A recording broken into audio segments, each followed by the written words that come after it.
I'll go there.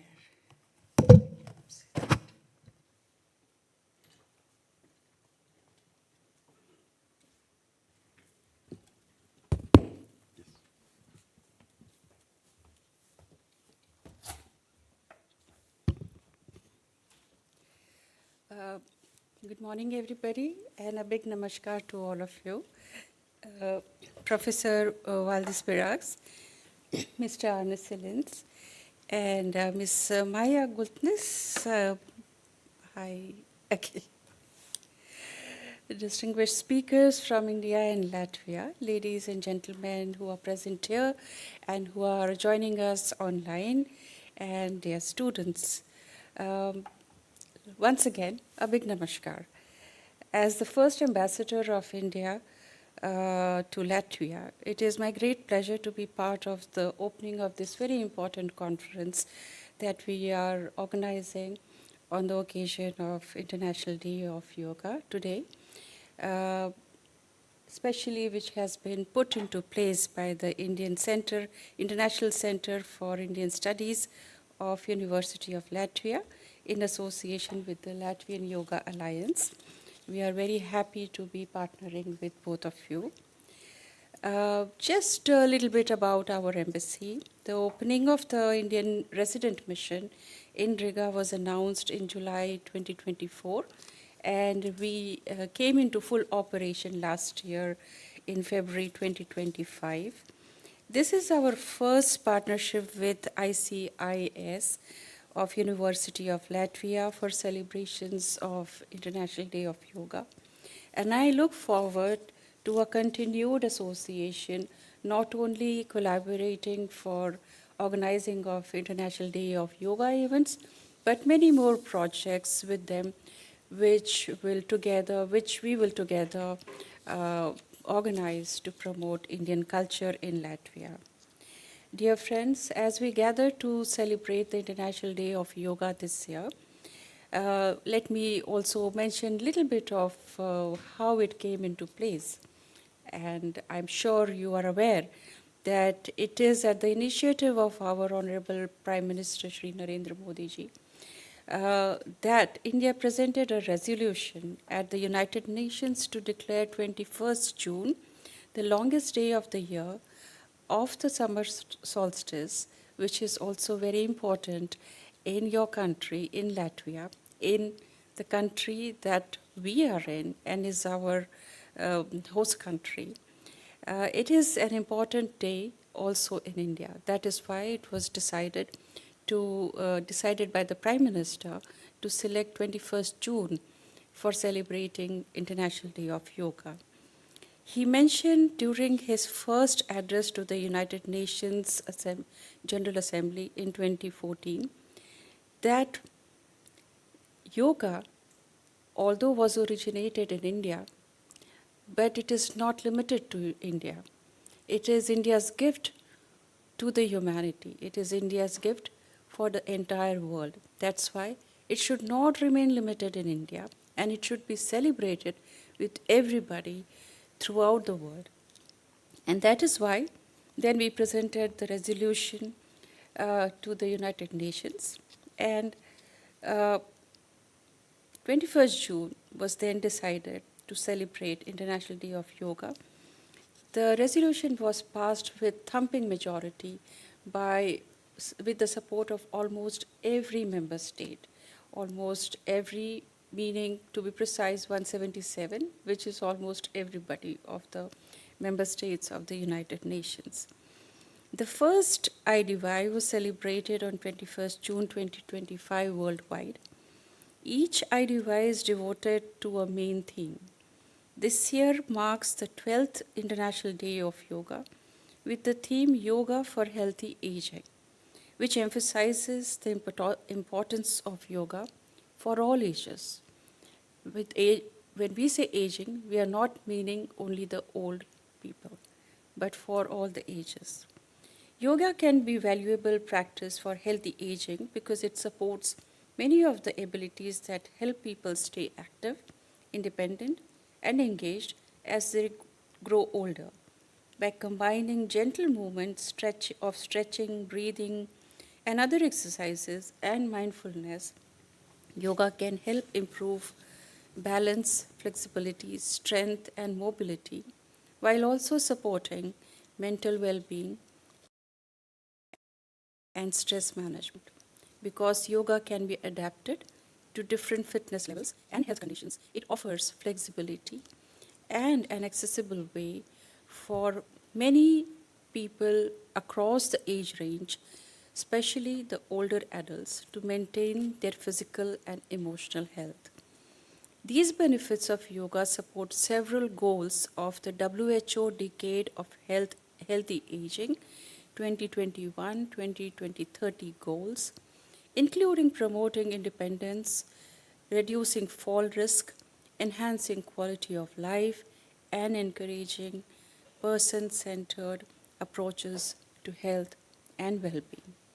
Earlier today, we opened the celebrations of IDY with yoga session in the university, which was participated by a good number of yoga enthusiasts. This was really promising.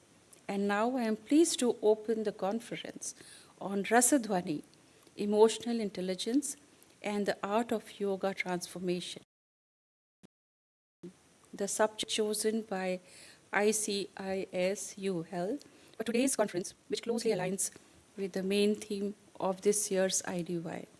Because when we speak of aging, like I mentioned earlier also, it does not imply only for the older people, but is relevant for also the younger people who are growing older by each day.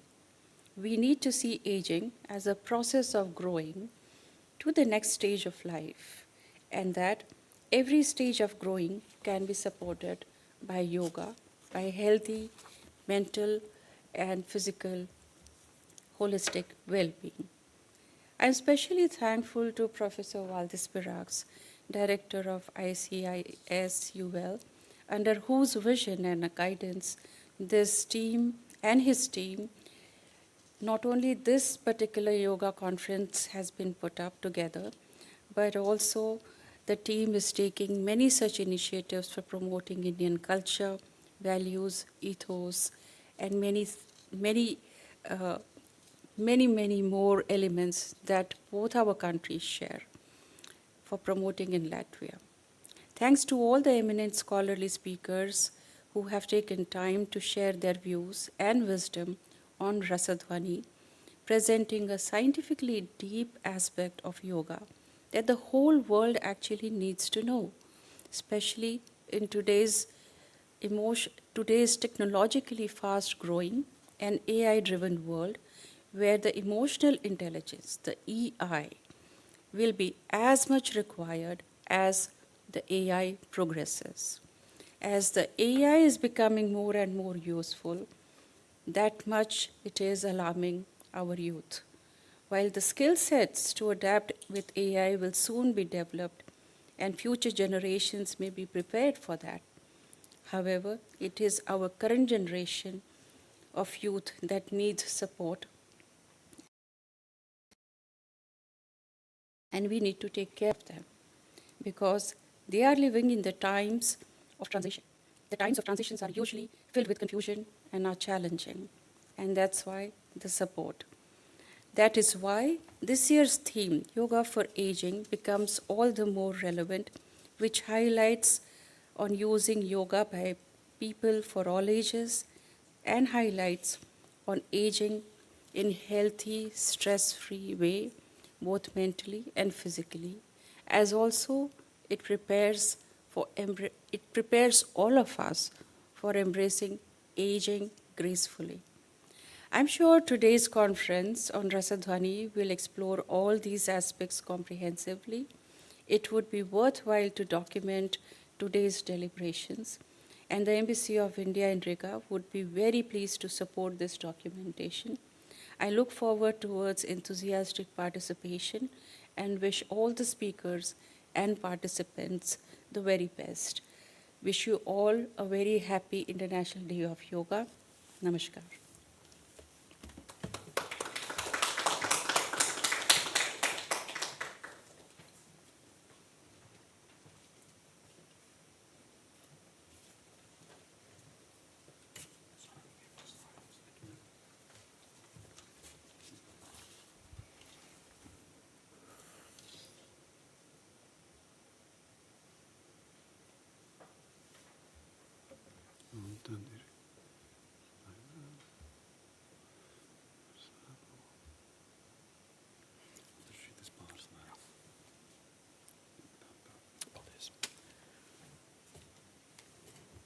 So, Your Excellency, Mrs. Namrata Kumar, Ambassador of India and Latvia, and dear friends, I'm very happy that most of you I know by face, who are here personally, but I hope many more are online. And next year we will be in the house which is under construction nearby. So I hope that many more students will be there here on not online but in person as well. So as you already heard from Her Excellency, the topic of this conference, annual conference, is Rasa Dhvani. And I also want to admit what has been said about the vision of the government of India. And I have met Prime Minister Modi in Jamnagar by opening of that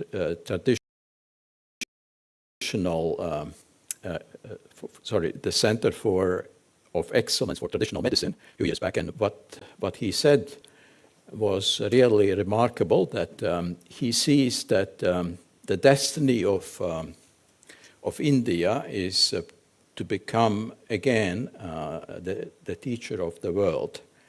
And this ambition, I think, is really what we have to support here in Latvia. The second message I want to deliver to you is that we are really in one of the epicenters of spreading of yoga in the Western world, and I hope Natalia Burisina will support me in this thought. But many things are completely unknown for the public. And what you see on my first slide is the teacher of yoga in Velta Snitjere, Milson. She was from Latvia, born in Riga. No, born actually in Russia, but came back to Riga as a young child. And she finished, actually she didn't finish her philosophy studies in Riga, at Riga University at that time, under the German occupation, and was forced to go to the... No, it's the same slide still.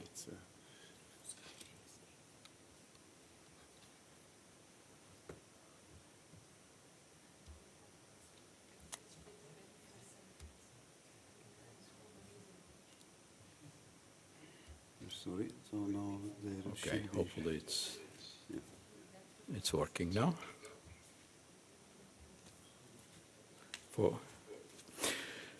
So Velta Snitjere Wilson, the oldest yoga teacher, and it was written in her necrologue in 2022, when she passed away at the age of 101. And it's interesting that she is a distant relative of me, and I have met her many times in the last 30 years, starting from meeting in her studio in London in 1993. And the last meeting was in May 2017, again in her house in London. And Latvians are more familiar with her as a poet, because she was writing a beautiful poetry. But her unknown another profession was yoga teaching, as I said. And it's quite interesting to read what she wrote about yoga. Yoga is not an acquiring of flexibility, but a discarding of tensions and rigidity. yoga is not an accumulation of information, but discarding of ignorance. Yoga is a realignment of our outer lives with our innermost principles and of our own inner self with the vastness of spirit. I think it's perfectly fits to the topic of today of our yoga conference. Another person, which is of course much more famous historically, was Harry Dikman or Dikmanis in Latvian. He was born in Tukums in 1895. And this quotation you see on the slide is from Swami Shivananda lecture. And he admits, Swami Shivananda, that I have not heard of another man either in Europe or in America who takes such a keen and lively interest in this subject and is making research in the same. You will be surprised to know that Mr. Harry Dikman is essentially a philosopher and a sage. And instances to prove that yoga asanas can be practiced and are intended not only for India and the Indians, but for the whole world and the humanity at large. So it sounds very, very contemporary, even today, despite it was written in 1932. So about the history from very beginnings, and here you see Haris Dikmanis with a yoga teacher from India visiting Latvia in 1940, few months before the Soviet occupation, and then those are only few books written by and translated by Dikmanis, and on the slide, on the picture below, you see the whole yoga society of Latvia at that time in 1930s, and you may see similarities that also in that time it was a very, very selected and not a big society. And the first officially yoga society was called the Jogas Zinātņu Centrs Latvia, and but it's not so well known that it was a Latvian branch of Divine Life Society founded by Swami Shivananda in 1936. And I will not spend time of reading those pages from the book, from the second annual report of the Divine Life Society, but actually it gives respect and tribute to the Latvian Yoga Society as very influential at that time. And it's quite interesting to say, and we can discuss it later on, that Latvia was a major hub for Eastern philosophy studies and the birth of several organized societies that connected European practitioners directly with Indian and American masters. And from American masters, of course, we have to mention Paramahansa Yogananda, who lived in Los Angeles, And from the Indian side, Ramana Maharishi and Shivananda Saraswati. And that book you see, you can order from Amazon.com, written by the disciple of Harry Dickman in the United States, Marion Max McConnell. And this is quite interesting selection of letters from yoga masters, predominantly those three on this slide. So now, very short history report about the celebration of International Day of Yoga in Latvia. And the first and probably the largest was the first celebration in 2015, and it happened in the University of Latvia Botanical Garden, and one of the organizers, Arne Silinch, is among us.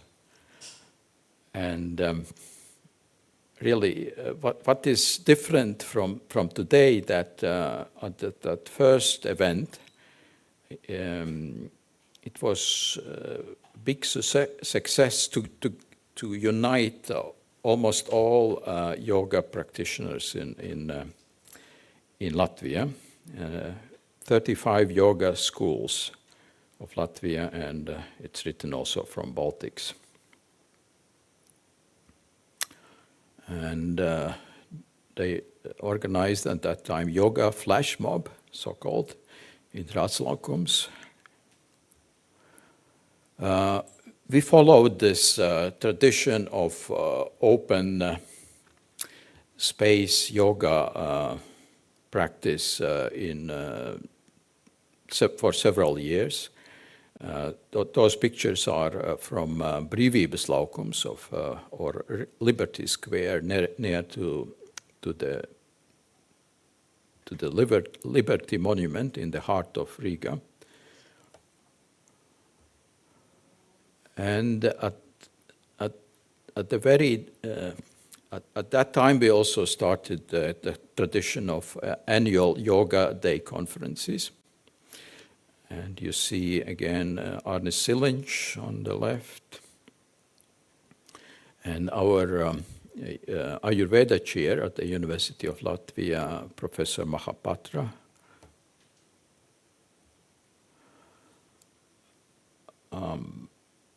But at that time, the splitting of the celebration started, and next year also India-Latvia Economic and Cultural Forum organized open-air yoga practice demonstration in Esplanade.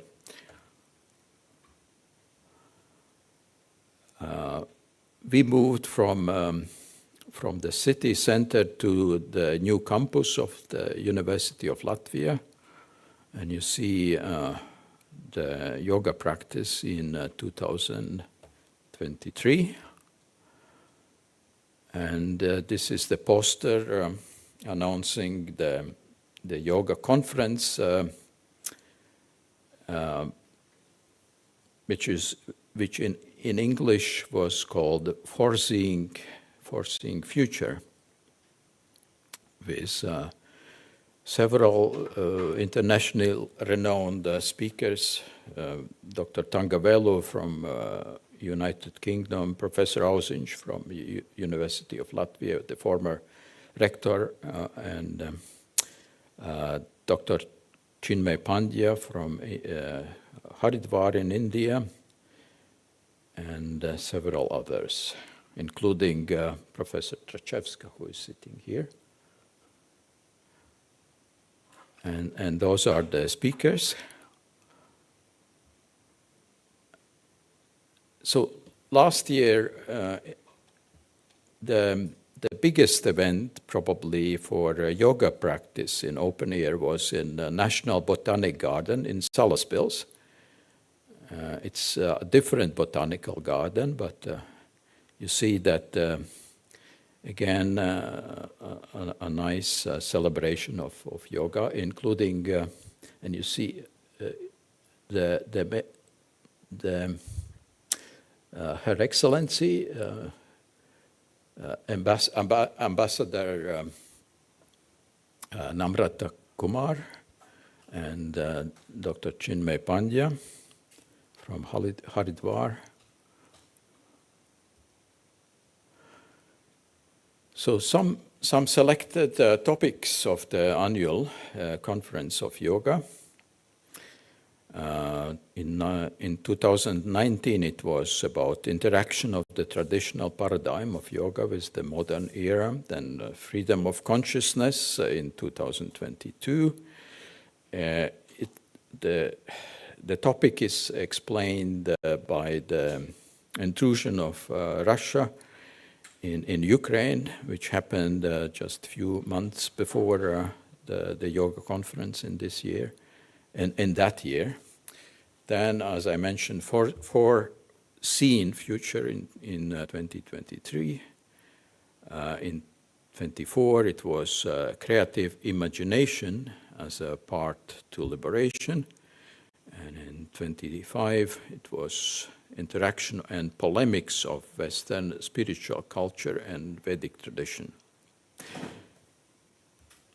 And it's always remarkable, was remarkable that we had really ability to attract many different scholars of yoga, both in Latvia and India and Europe. And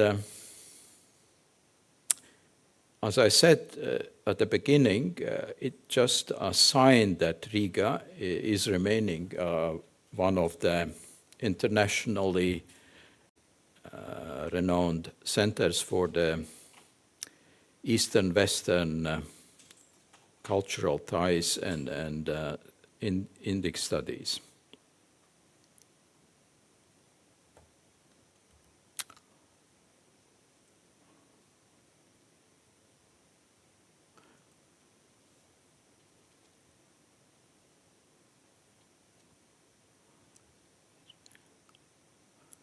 And this was the last year conference in Maza Aula, in the small hall of the university. That was organized, this conference was organized by, together with Kriya Yoga Society. And here are the speakers, including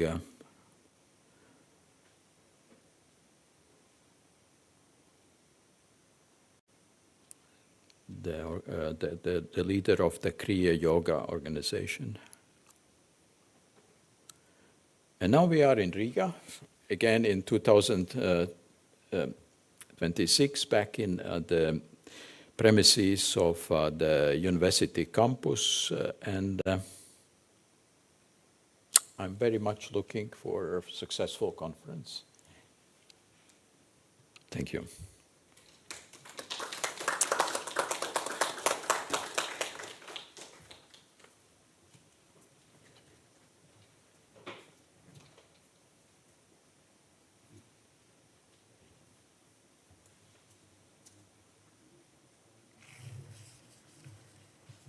So the next speaker will be Dr. Carl Stefan Boutiquelet. Is it the correct pronunciation in French? In French, from Manipal Institute of Social Sciences, Humanities and Arts in India.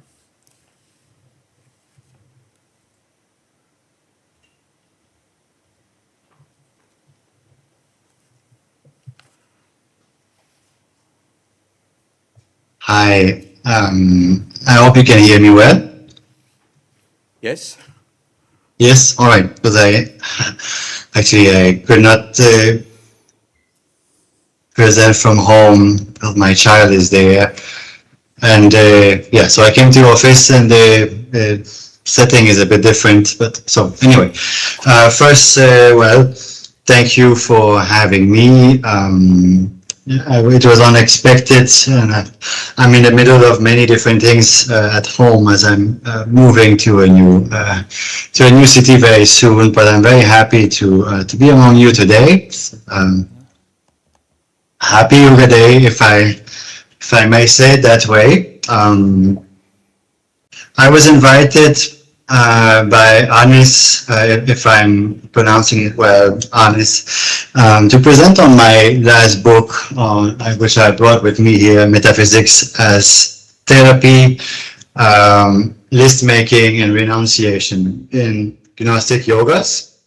I did not prepare any PowerPoints for it because I kind of became allergic to PowerPoints recently, and I know the subject very well. I would rather just have a kind of casual overview of the book with you, present a bit what's in there, uh, without making it too academic. For I must admit, the book is rather academic in content and specialized.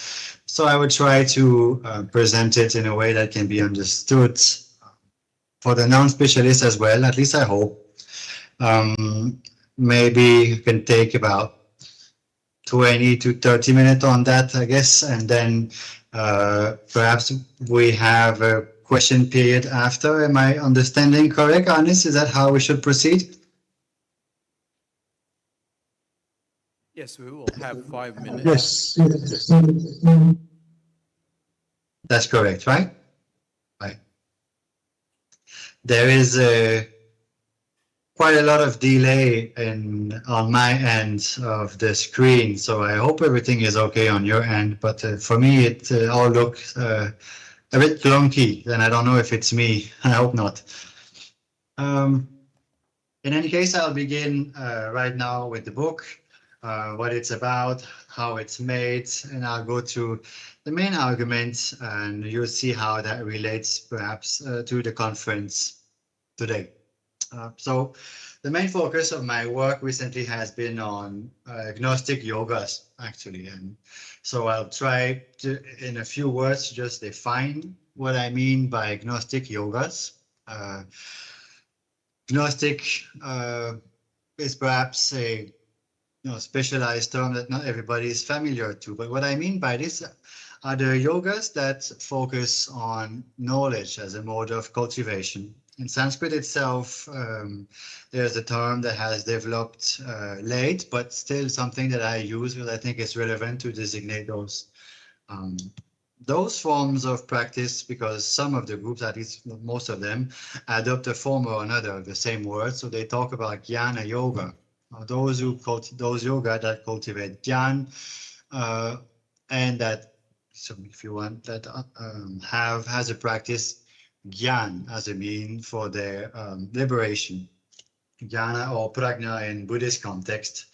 Now, for the book itself, I focus on 4 traditions. 2 of them are Hindu, the Samkhya tradition, mainly what we find in the Samkhya Karika, and the Advaita tradition. The text I use for this is Gaudapada. So I took Gaudapada's Agama Shastra for the sake of my argument, more or less. And then in the Buddhist context, I work with Madhyamika, and so Madhyamika Buddhism, or the middle way Buddhism, if you want, the school of Nagarjuna. And in the Jain context, I work with the tradition of Kunda Kunda. So Kunda Kunda Jainism. I argue that these 4 currents have a lot in common, particularly, their cultivation of knowledge and their understanding that liberation is obtained through knowledge. And then, to begin with, we have perhaps to reflect on what do they mean by, by knowledge. And then later on in this talk, I'll go on presenting how in that book I examine, how do they go about cultivating that knowledge. So what is actually, in their view, that Gnostic yoga, one through which one can somehow realize one's true nature, the nature of reality, and so forth, and and Buddhahood or Nirvana or Nishreyasa. So to make it simple, actually, one of the core arguments of the book, I don't think it's too provocative, but I think it is somehow original in the way I frame it. I would say that in this particular context, knowledge is to be understood as equivalent somehow to renunciation. So it might sound a bit odd, at the outset. But what I mean is that the Gnostic yogas, and so those philosophers in the line of, Shankara, Gaudapada, Nagarjuna, Kunda, the Samkhyavadins, and so forth, are promoting, as a way of life, a form or another of renunciation. And that renunciation somehow, as it dawns through knowledge. So if you want, deepens renunciation when one deepens one's knowledge of reality and of oneself in a certain way. So in that sense, I mean that renunciation means somehow having a deeper and ultimate understanding, of reality and of oneself. And all these yogas that I'm working on somehow are trying to cultivate that knowledge in order to establish pure and complete renunciation. In Buddhist context, for example, complete renunciation would result in what we call nirvana. Right? Nirvana itself means, or points at a form of cessation. Right? So then we have to define what it is that is ceasing. In the same way, in the Samkhya Karika, the end of the path is kaivalya, or isolation, right? So the removal of oneself from something else. In that context, the removal of Purusha from Prakriti. Similarly, so we have other words who speaks of these goals of moksha comes, but yeah, Nishreyasa, Nirvana, and so forth are these words. I'm sorry that I stop often, is because what I see on the screen somehow is is always stopping and disturbing me a little bit. So now I think what I just said, perhaps for many is kind of basic knowledge. Okay, so there are these groups that are somehow, cultivating a form of knowledge in order to achieve liberation. Perhaps for some of you, it's not so obvious as why this is yoga at all for today's, as we just heard, we just saw. For many, yoga is a form of actual physical embodied practice where one learns different forms of breathing, different postures. There is a concern for perhaps eternal life or kind of alchemical transformation of the body and so forth. And so these yogas that I work with, they're actually not quite interested in that, at least not in that form. I would say that here we are dealing with a properly philosophical form of yoga. So another of my arguments is that in this particular context, the practice of philosophy itself, although it may seem very intellectual from the outset, from people who are used to think of philosophy as merely an intellectual endeavor, and this context is different. The actual cultivation of philosophy forms the core of the practice. So there is no dichotomy here between theory and practice, right? So to engage with theory informs one's outlook, one's mind, and becomes a transformative practice. And for that, we might reflect on the idea, of studying in general. Although we have become accustomed to seeing somehow education being conferred to everybody, particularly, in democratic countries, everybody should have access to education. Sometimes it's mandatory, but education for a long time has been the privilege of a minority. And very few people actually have either the means to study or even the capacity, either intellectual capacity or the different, capacitators that allow one to devote so much time to learning a topic.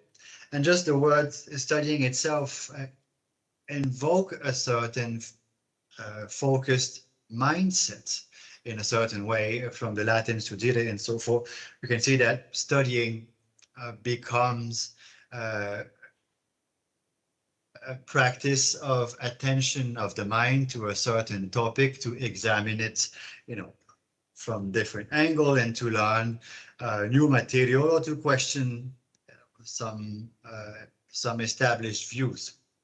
And this last word I just used, views, is particularly important in the context of Gnostic yoga or Jnana yoga.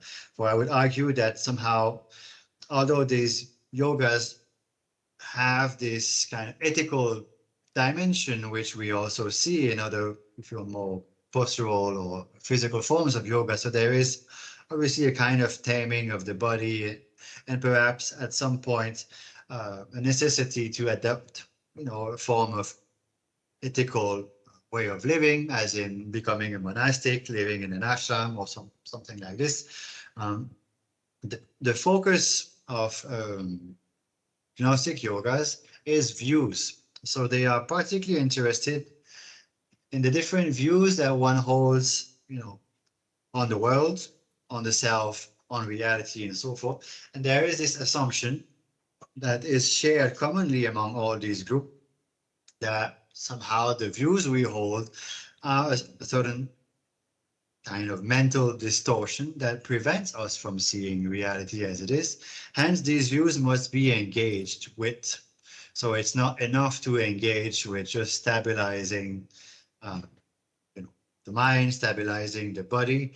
Once the mind is stable, once the body is stable, once one's lifestyle is stable, and the outer distraction have been dealt with, the body is steady, then one must engage with the mind. And what do we find in the mind? We find different forms of knowledge, different views, if you want to put it in a simple language.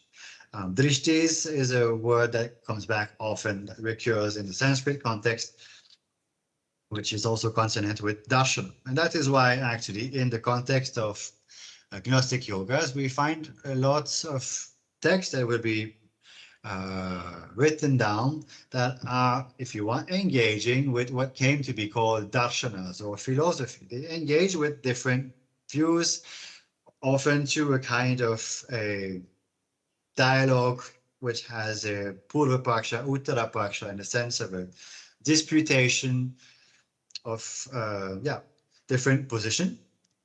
And this often leads translators and modern scholars to examine and to think of these texts in the kind of context that we are used to think of philosophy today, as merely intellectual exercise, perhaps sectarian exercise, where one tries to prove to others that one's philosophy, has a better understanding of reality and so forth. But my work tries to show that actually in this particular context, to engage with view is core and parcel of what forms the actual practice, of yoga.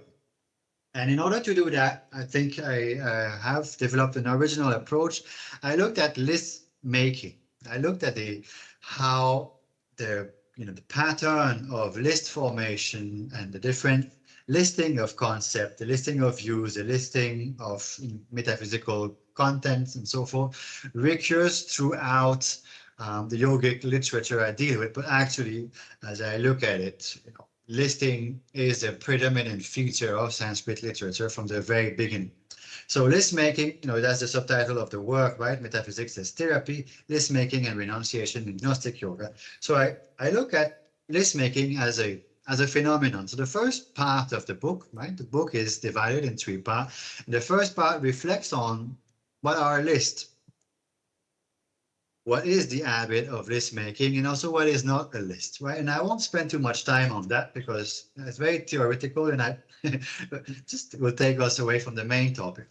The second part of the book engage with what is yogic Gnosticism, what I kind of put in a very nutshell, for you this morning. And I know it's very little time to unpack quite a lot of material, and I'm trying to leave it simple. So I'm not going to go too much more in that detail. What I would like to focus on with you today is more, if you want, the process that I see, the yogic process that I see being shared commonly throughout these different Gnostic yogas. So in Advaita, Madhyamika, and Samkhya, in Kunda forms of Jainism, but also actually there are elements of it that are pretty much present in all forms of Indian philosophies, that are called properly darshanas or classical philosophies.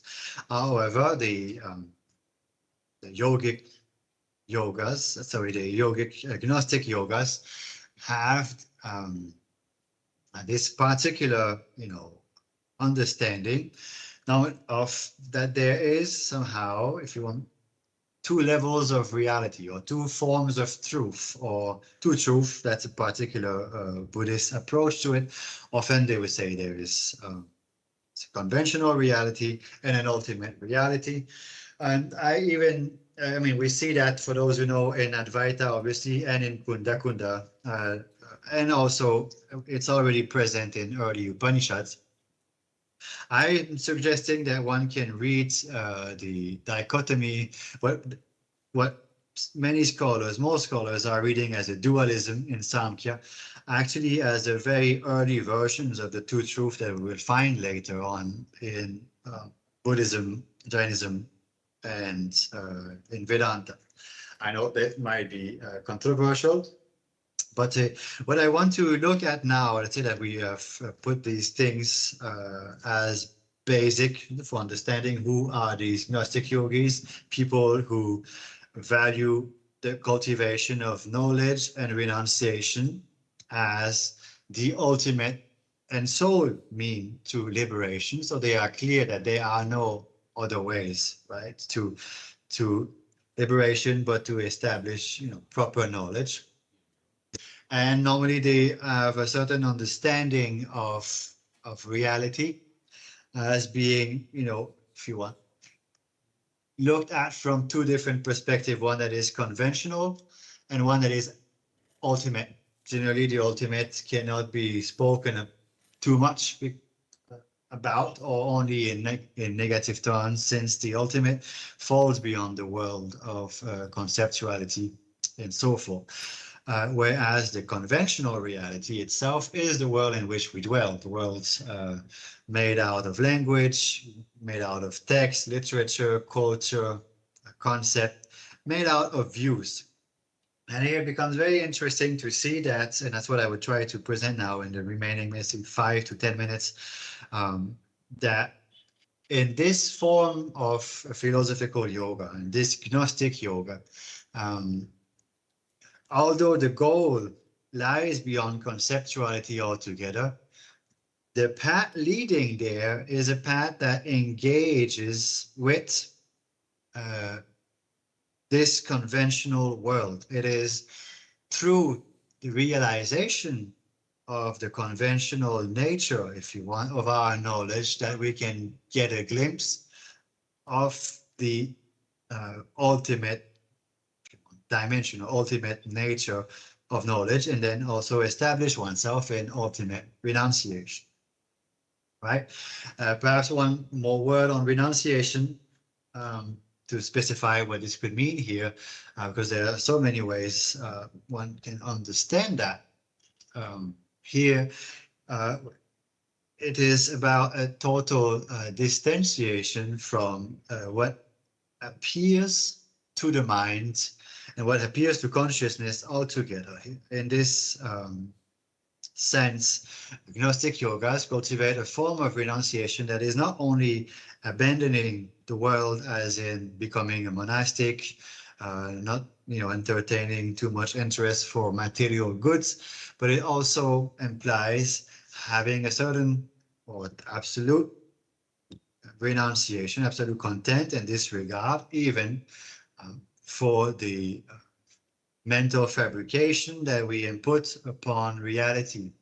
Conceptions such as, if we want name and form, what we would call today perhaps gender, country, even one sectarian belonging ultimately, whatever distinction or identity we might think we temporarily inhibit, the ultimately Gnostic yogas train one to recognize these distinctions as being utterly superficial.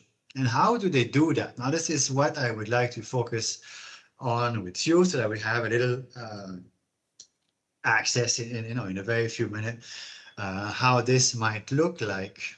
And that might explain to you also why, some of these philosophical texts from the school might be extremely boring to read, in fact, and extremely difficult, because they involve a form of scholasticism in which we are not used anymore. And there's a certain form, there's a process in which one is trained that, if one is not actually grilled in that kind of scholasticism, one might struggle in actually reading those texts. And that the same remains for texts like the Yoga Sutra and so forth. They are written in a certain manner. They come with an intelligence of an era from people who were often highly trained scholars who had competences that are not obvious to everyone, neither in their time nor today, right? Yet for them, that training was essential. So something that I've highlighted in my book, and something that I find useful to use as a metaphor to talk about how does that look like, in a nutshell, how are we to understand this Gnostic path of freedom through knowledge? And I insist that these Gnostic traditions somehow have all internalized, the sacrificial language that we find pervasive in ancient South Asian intellectual, particularly Sanskrit world, right? So there is a form of sacrifice, but more than that, the process itself, the Gnostic path, very much looked like the performance of a very ancient forms of sacrifice. And I took here the Agni Chayana. For those who are not familiar, what is the Agni Chayana? We're talking here of it's a year-long sacrifice that through which every day there is a new brick that is ritually, if you want, casted, baked, and placed in a very particular position. Each brick has its own shape, and it has, its own process to be made, and it has its own position in an altar, which day by day, brick by brick, and over the year will take the form of a big bird, if you want. It become how do we call that birds? The bird that represents the soul. Beautiful, not the swan, but now the name escapes me actually. But let's say, just for the sake of it, the Agni Chayana is a year-long sacrifice in which a bird-shaped altar is built day by day. And at the end of this year-long sacrifice, the Atman, the breath is kind of blown into the bird, the altar is put on fire, destroyed in a certain way, and then the bird is liberated, like the soul is liberated at the end of the year. Hence the promise of eternal life for those who have offered that sacrifice. Now, I use this as a metaphor because what we see in the process of the Agni Chayana are two steps, two very fundamental steps that we will see recurring, in the Gnostic formation through philosophy. So these two steps, as I highlight, are the formation of the world itself. So the formation of the altar, of that big bird-shaped altar, which is built piece by piece with very precise geometric bricks that are allegedly, representing the days and representing eventually the entire calendar and ultimately representing the world. So there is a building of the world, and then there is the burning down of that very same world. And the liberation of the Atman comes once the world has been built and destroyed. And this process of formation and, if you want, reabsorption or destruction, depending on the tradition, recurs in the Gnostic process. Now, how does it happen there? I will argue that here we see kind of internalization of the ancient sacrifice in the way that, see, the study of the darshana, the study of metaphysics, the study of the scriptures is building a world piece by piece, one padartha after one padartha, one tattva after another, one dharma after another.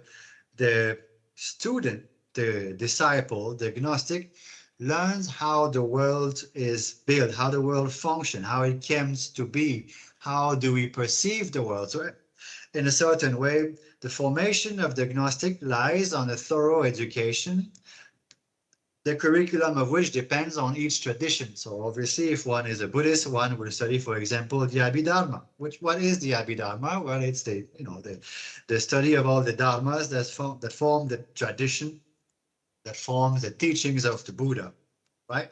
If one is, in the Samkhya tradition, then one will study the different tattvas and bhavas and so forth that actually form the structure, the metastructure of reality. If one is a Jain, then one studies the Jain categories, so the 6 categories and so forth, right? And that is something, so these categories are what we find throughout the Indian philosophical landscape. The darshanas are full of them. Each darshana more or less lays out a certain list of categories that are to be learned, memorized, and each of them form the metaphysical architecture of reality according to a certain tradition. So, and this is the first step that we are engaging in as a Gnostic practitioner. Somehow we must learn how the world is and how it is perceived and the relation of the different praise. And through that knowledge, one realizes that one is actually not that world.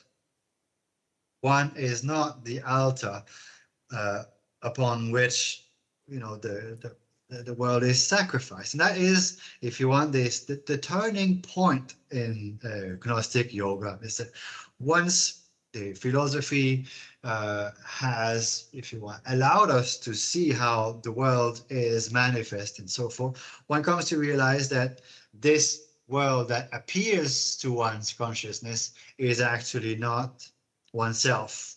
It is not the self, it is not me. And that is a language that recurs in the Karika, recurs in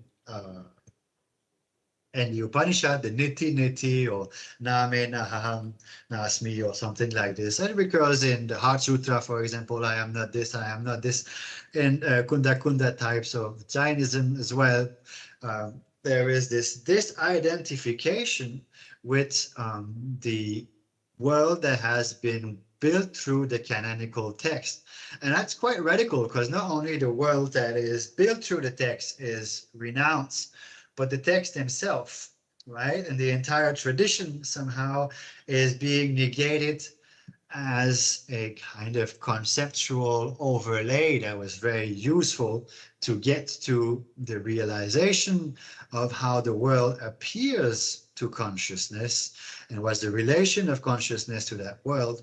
But then that very same structure that one is building through the practice of philosophy has ultimately to be abandoned. Hence, in a certain way, one must abandon views, one must abandon not only wrong views of others, but ultimately one must realize that one's own view is a certain fabrication and in itself remains a conventional understanding of reality, right? And it is this interplay, this tension between the conventional world as revealed in scripture and this, if you want, ultimately real experience of reality, that of consciousness that, so if you want, lies behind the manifestations that appear to it, you know, that forms, if you want, the tension line, the liminality that will allow for realization to dawn. Now, I've already taken about 28 minutes. I've said very little, I imagine. And it might seem very esoteric, though. I wanted to take another metaphor that I quote in the book, and it's from Albert Einstein, and he talks about how when one builds a house, or one we go about making a building, generally there are elements that goes in the making of that building that are essential to the making of the building, but are not essential to the building itself. They must be discarded after the building is there. For example, the scaffolding, right? So when we build, a monument, or when we build, we see that every time in India, when we build a new home, there is this scaffolding on the side, and somehow this scaffolding is very important. But once the home is finished, the scaffolding is removed, and then we're left with the house itself. So in this Gnostic context, if we take that metaphor, we could say that philosophy, metaphysics, studies, and so forth serve this the purpose of liberation as a kind of scaffolding. Right? Even the scriptures themselves in that context are a scaffold. They are to be built, they are to be walked upon, and eventually abandoned. The Buddha would say one has to let go of the raft once has crossed the river. Thank So you. I will leave it as that. Yeah, I think maybe I can clarify some of your if you have some questions and so forth. I'm trying to make this very brief and very short. I don't know if I managed to be understandable to you. Yeah, thank you so much for this very profound introduction to your book and to the Gnostic philosophy of yoga. And now we have time for... I am not hearing anything actually, so I don't know if I should take questions or... Yes. Yeah. We have just a few minutes for questions. He's not hearing anything. No. That one is working. Is it working? I am not receiving anything.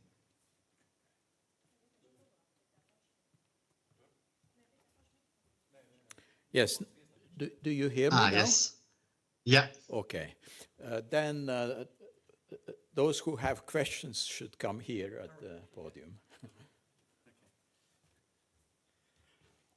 Professor Boutiet, hello. Can you actually see us or only hear us?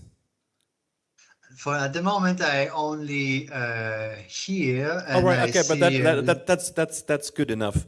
My name is Kaspar Seegmanis. I'm a philosopher specializing in the history of Abhidharmic Buddhism. So I'm very interested in your topic. It was really interesting. But I have two questions, if I may. Sure. Why did you choose the term Gnostic? Because for the scholars whose ears are tuned, I might say, to the history of Western religions and esotericism, Gnosis, of course, will be connected with the Gnosticism. What, did you play around with maybe a term of jnanic yoga? I must say I have your book on the desktop of my computer yet, so I haven't studied it yet. So But yeah, can you elaborate a bit? Because Yeah, obviously. I don't have anything against Gnostic yoga. I in a sense I love the connection, but there would be a lot of people who might misunderstand it. Yeah, actually, I had the very privilege and opportunity when I began my studies as a BA student. I studied with the people who made the French translation of the Nag Hammadi corpus. So we studied Mediterranean Gnosticism quite thoroughly. I very enjoyed it. Um, so I have quite a good idea of, the kind of Gnosticism you're referring to. And there is also, I do suggest that there are parallels and these lines of communication also between the Indian Gnostics and the Mediterranean Gnostics have been somehow outlined by scholars. There are several. My favorite is what we find in Hardship and Downfall of Buddhism in India. I think that's the best book that covers this. That's for the historical part, but that's not exactly my point here. And I discussed this topic right at the beginning of the text. So it is the first page of the introduction because it's an anticipated question, right? Why agnostic? First, the term gnostic as agnostic yoga, I am not inventing it. I am also using something that is becoming more common in the literature in yoga studies these days to distinguish other forms of yoga. Also, because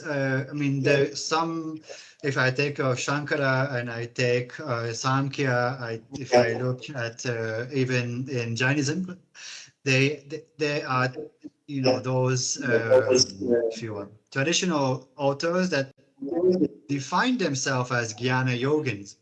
And Jnana and Gnosis are actually, more or less, equivalent, linguistically speaking.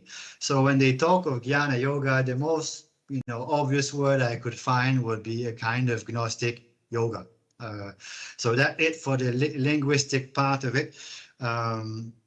And then if you want to look at more doctrinally, the Gnostics in the Mediterranean world are interested in renunciation primarily as a form of life, just as those I mentioned in that text. And they believe this renunciation to be achieved through a certain, achieve and support it, not just achieve, but here knowledge is the support of renunciation. That's the same in the Gnostic context of the Mediterranean world and in the South Asian context that I'm talking about. So that's for your first question. I guess not to take too much time. You said you had a second one. Would you like to also present this one? Thank you very much, actually, for allowing me to precise. I didn't spend time on this. I wanted to go straight to the topic. Well, yes, thank you. Well, your answer was perfect. I would definitely agree with that. Another question would concern the theme that you mentioned that it might sound controversial. It sounds a little bit controversial to the scholar who studies Buddhism. The two-truth theory. Then again, I haven't read your explanation, so this might be maybe not to the point. But we do not really find two-truth doctrine in the early strata of Buddhist texts, either Pali or Agamas, which are now only found in Chinese translation. I do mainly do Chinese part of it. We have hermeneutical device, which is Nayatra Nitartha, that is then later developed by Abhidharmikas. How? Because I guess from the Buddhologist side, we would always try to see that Buddha himself and Buddha's followers have clearly overcome Sankhya's dualistic approach. That would be one of the things. But how if you could say it briefly, how do you think this might have happened, that that kind of dualistic view, to a certain extent, Purusha and Prakriti, has then migrated into Paramartha Satya and Samvriti Satya that we find in Buddhism? Yeah, well, this is obviously also something that I know, will have some people wondering, and it's an hypothesis, all right? That's so I agree with you that the early layers of Buddhism have mainly hermeneutics, like Niyata, Nitartha, and so forth, and somehow there are good books on that. I think has been covered quite broadly right now in scholarship and so forth. So I put it rather simply. To me, I just don't agree that Samkhya is dualistic. So that is where I put it in the book itself. Squarely, I do not agree on that dualism. I think it's a misunderstanding that has been projected on the system by the people who wanted to promote their own system.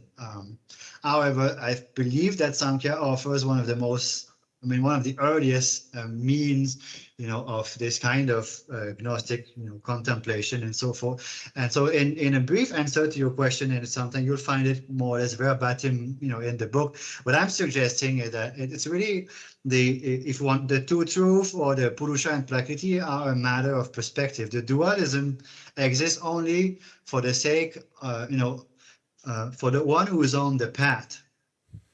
One who actually needs, to practice something. For that person, for that perspective, there is yoga. There is dualism. For example, I'll just complete the idea.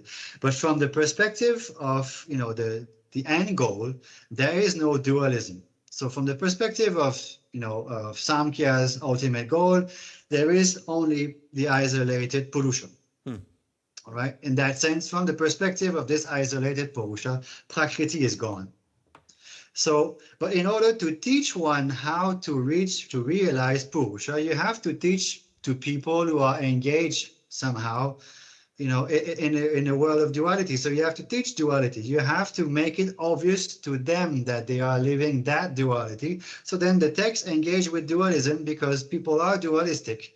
Once that dualism dawns on them as being not actually what they are, then that duality disappears and one is remaining within the state of consciousness that is freed from that manifestation, that appearances, that are not Purusha. Right. So there is you can see how I read the Samkhya Karika, in that light, and that is what I'm suggesting, that this kind of approach to practice, this is what I see reoccurring in Samkhya, in Madhyamika, in Jainism, and in Advaita, obviously, and that is this idea that there is somehow.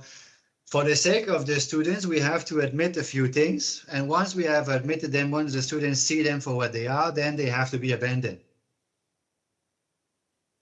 And that will somehow crystallizes in the literature in South Asia at around similar times. So it already appears in Upanishadic language. It already appears in the Samkhya Karika, as I suggested.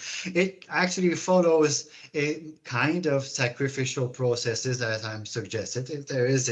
We can see a lot of symbolism from sacrifice that is there. So, it seemed to be quite an ancient idea, and somehow it kind of become prominent in Buddhism through the Prajnaparamita literature that will somehow propose what it sees as a kind of a insider reading of the Abhidharma, right? To my view, Nagarjuna is an Abhidharmika. There is no Nagarjuna without Abhidharma, but they have a different reading of this. And that this Abhidharma must be somehow abandoned once it's understood. That's what it means. And if you think about it, it's very interesting. If you make for your first question, you look at the relation of the Gnostic, particularly those who are Christian Gnostic, between the relation of the Jewish canon and the New Gospel. Somehow the idea that there is a false God that have created a false world, and one must abandon that false world, and so forth, right? So the demiurgic, that's particularly gnostic, and it's a theme that seems to have, come across and from India to China to the Mediterranean world. I don't know if I could manage to answer your question actually in a very brief time. There's quite a lot to say about this. I hope the book satisfies a bit of your curiosity, but obviously, it will not be the last words on this. All right. Thank you very much. Thank you. Thank you. So we shall move forward with your own lecture. Yes.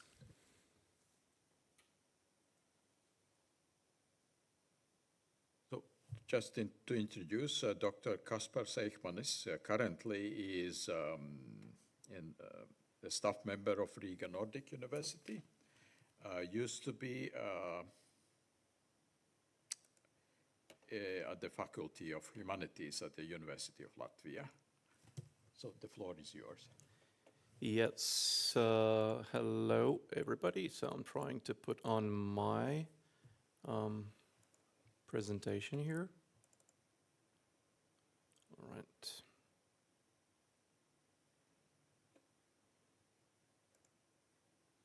All right. So, well, it's always noontime, so it's not good morning, everybody, but good day, everybody. I'll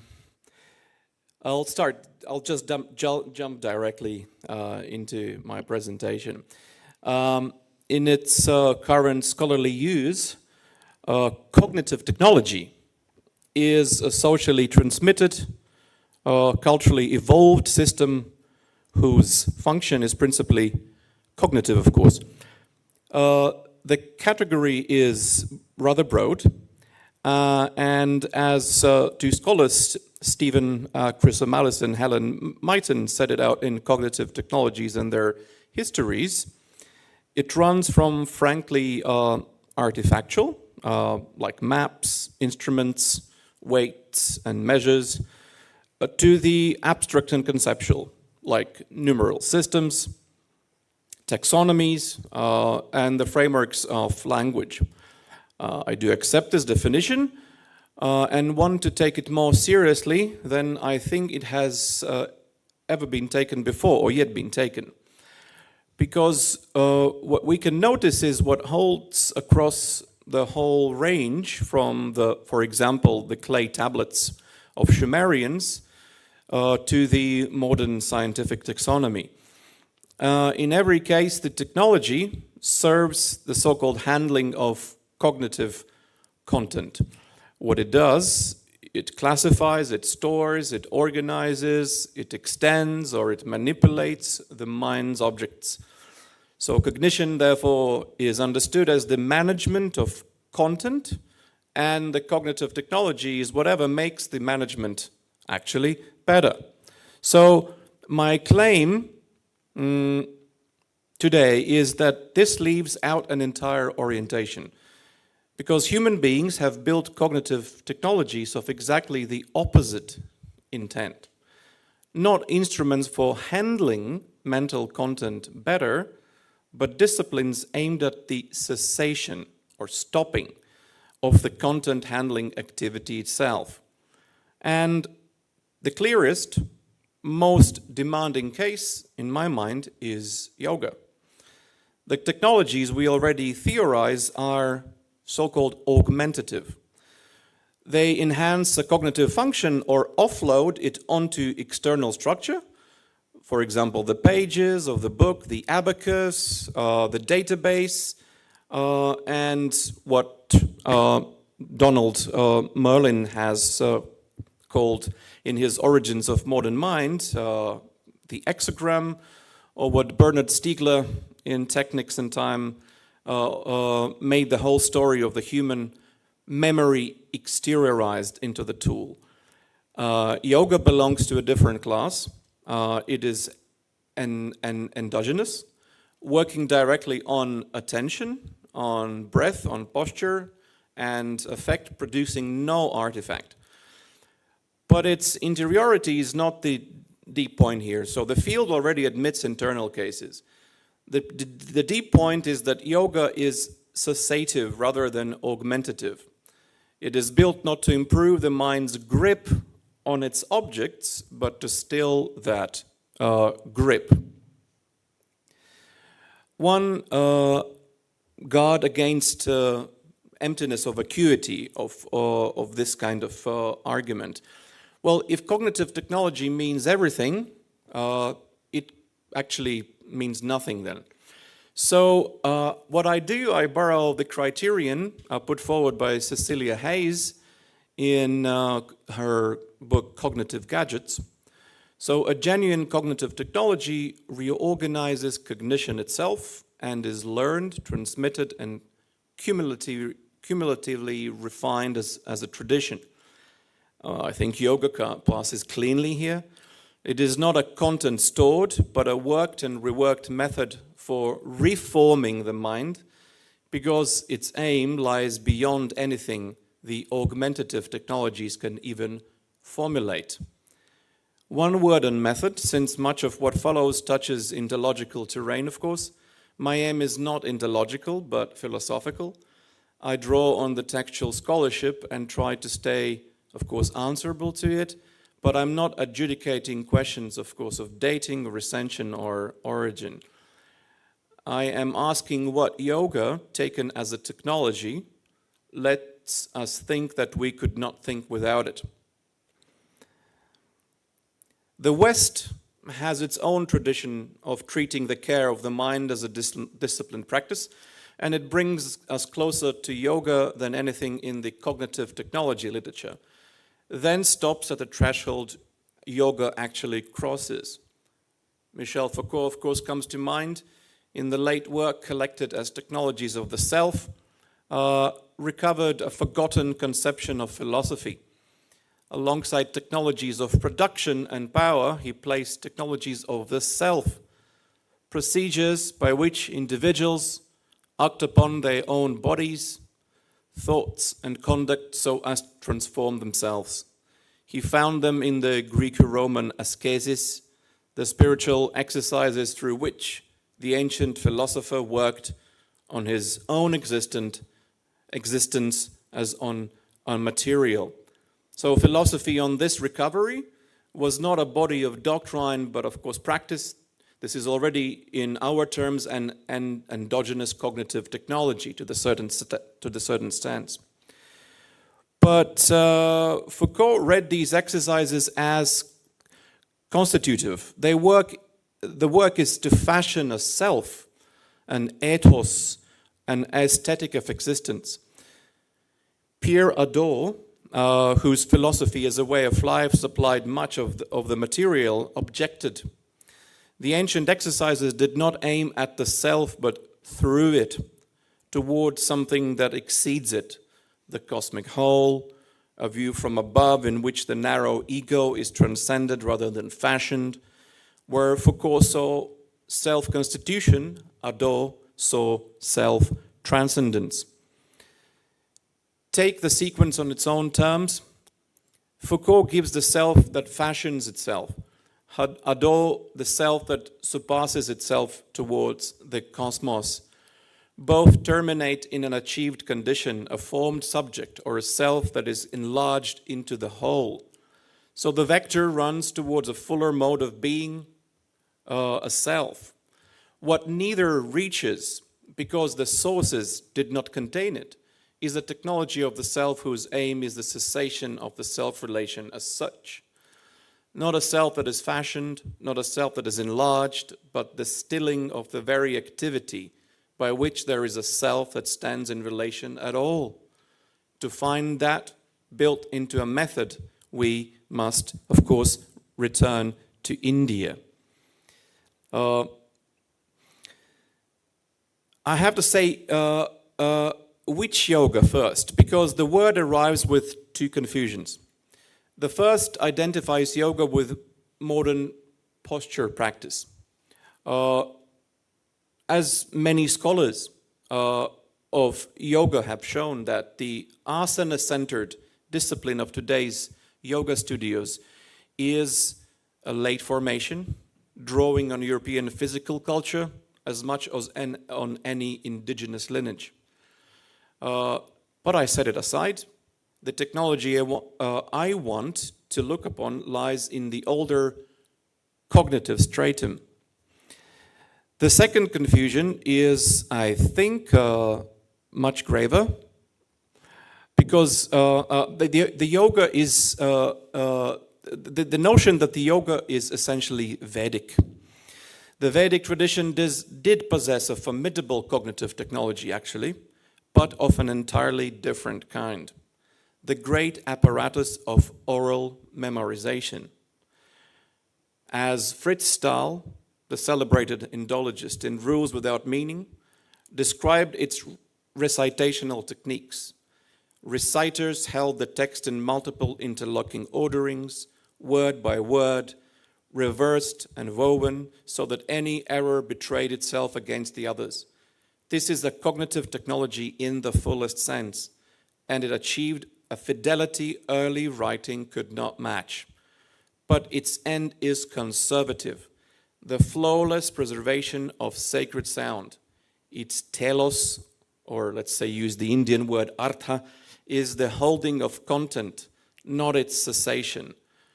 I might add that yoga in this sense is its opposite. And the cessative yoga relevant here cannot be reduced to the Vedic recitative paradigm in this sense.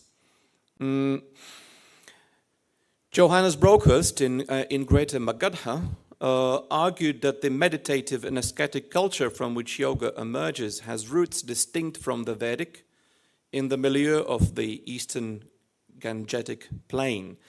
The history, of course, is tangled and the traffic ran both ways. Practices and vocabulary circulated between renouncer and Brahmanical milieus, so that the Yoga Sutra itself is a Brahmanical, Samkhya-aligned codification of technique, substantially renouncer in provenance. I need only the contrast of orientation. Yoga's nearer kin is in respect of cessative practice are the renouncers, Shramanas, not the Vedic priesthood. One word shows the distinction in orientation, not origin. Think of tapas, ascetic heat, is already Vedic, yes, and here is and there it is productive. The fire of austerity that generates power and vision, a phala, one accumulates. In Jainism, the same heat is reversed, driving nirjara, the burning off of karmic matter, heat that consumes rather than produces. The same word runs both ways. So the object in this sense is cleared. Not the modern posture practice, not a Brahmanical inheritance, but an old pan-Indian technology of the mind. And the decisive fact is that the word yoga did not belong to one school. The word yoga belonged to no single school. It functioned across the Indic world as the generic name for disciplined practice as such, the method of methods, so to say. The decisive evidence sits on the far side of the deepest divide in Indian thought. Think of the Sarvastivada Buddhists, who denied the very self that Brahmanical thought affirmed, called their meditation masters Yogachara. Those who practice is yoga. As Dhammajyoti in Sarvastivada Abhinarma documents this, I mean the practitioner designation, the master of meditative discipline, not yet the later Mahayana school, for example, of Asanga and Vasubandhu. But the point is exact. A tradition built on anatman, no self, on the opposite metaphysical side from Patanjali, names its practitioners by the word yoga. So Patanjali gives us one codification of it, not its origin. Now, to that codification, because it states the cessative thesis with unmatched precision. In Edwin Bryant's edition, the Yoga Sutras of Patanjali, the second sutra defines the whole enterprise, Yoga's Chitta vritti nirodha. Yoga is the nirodha or cessation of the activities of the mind, not their improvement, but their cessation. The discipline is defined at its root by an operation of stopping performed upon cognition itself. Everything depends on understanding nirodha correctly, because the obvious reading is a trap. If we hear it as the cessation of consciousness, of awareness as such, the thesis collapses into absurdity, for then yoga would be indistinguishable from dreamless sleep, from fainting, from coma. And the tradition knew this. Patanjali lists sleep, nidra, as one of the very vrittis that yoga must bring to cessation. Sleep is not the goal. Sleep is one of the activities to be stilled. Whatever nirodha is, it is not the subtraction of awareness, because sleep already subtracts awareness and sleep is on the wrong side of the line. That this is the ancient fault line, not my imposition. Johannes Bronkhorst established in the two traditions of meditation in ancient India. One current traced to the Jainas, aimed at the literal arrest of all activity, motionless as a stone, a limit indistinguishable from death. The other, the Buddhist innovation, relocated liberation into insight. The first runs straight onto the paradox of an arrest that cannot be told from stupor. But the Patanjalian construal is a disciplined answer to it. So what ceases, if not awareness? The appropriative, object-directed activity of the mind, the going out of consciousness towards objects, and with each shaping the production of the sense of an I who grasps them. What ceases is the binding of awareness to content. In the Samkhya frame, Patanjali inherits what remains, disclosed once the binding stops, is awareness itself as Purusha, the witness standing in its own nature, Kaivalya. I state this in Patanjali's vocabulary deliberately, not as the structural truth of cessation as such, because the question of what remains is exactly where the traditions divide. This lets me say which self yoga cancels. It is not awareness, it is the constructed, appropriating subject, the ahamkara, the I-maker, woven continuously out of the mind's object-directed activity. When that activity ceases, the self that was nothing but its product loses its substrate and falls away. The self is not the object of cessation, it is the causality of it. And here I must be rigorous against easy comparison, because the traditions do not agree on what remains, and the disagreement is the whole rigor of the thing. For Patanjali, Purusha, that's the isolated witness. For the Buddhists, nothing substantial, because there was never a substantial self. What ceases is the appropriation of the aggregated, of the aggregates as I. For the Advaitin, the small self is sublated so that Atman, identical with Brahman, stands revealed. For the Jaina, whose Kevala is cognate with Kaivalya, what remains is a purified, persisting, omniscient soul. A yoga even names the activity that binds the soul with karmic matter, the reverse valence entirely. So the subtractive grammar recurs across all four, but what is said to remain diverges irreducibly. The pattern is structural, not doctrinal. To meld these into one perennial mysticism would flatten the very differences that make the comparison worth anything. This is why yoga is self-canceling cognitive technology in the most exact sense. Its artha, its aim, is not a phala, a product result one acquires and keeps and deploys. A phala is a fruit, an output. Yoga sand is not a fruit. It is the cessation of the very grasping orientation that would treat the mind's states as fruits to be harvested. The raft in the Buddhist image is abandoned once the river is crossed. This is the deepest sense in which yoga is self-canceling. Not only that it stills the constructed self, but the technology terminates itself, having no product to leave behind, but the cessation it is. The same gap appears in two places that rarely speak. Recall the recovered Western conception of philosophy as a technology of the self. So Foucault gave us self-constitution. Hadot corrected him towards self-transcendence. Both stop at the achieved condition of the self. Neither reaches a technology whose aim is the cessation of the self-relation itself. That is the first blind spot. The Western tradition theorized the self-formation and self-surpassing but not self-cessation as the method. The second is the cognitive technology literature. Its definitions are broad, spanning artifact and concept, external and internal. But across the whole range, they understand the technology as serving the handling of cognitive content. Even where the literature grows critical, it stays within the frame.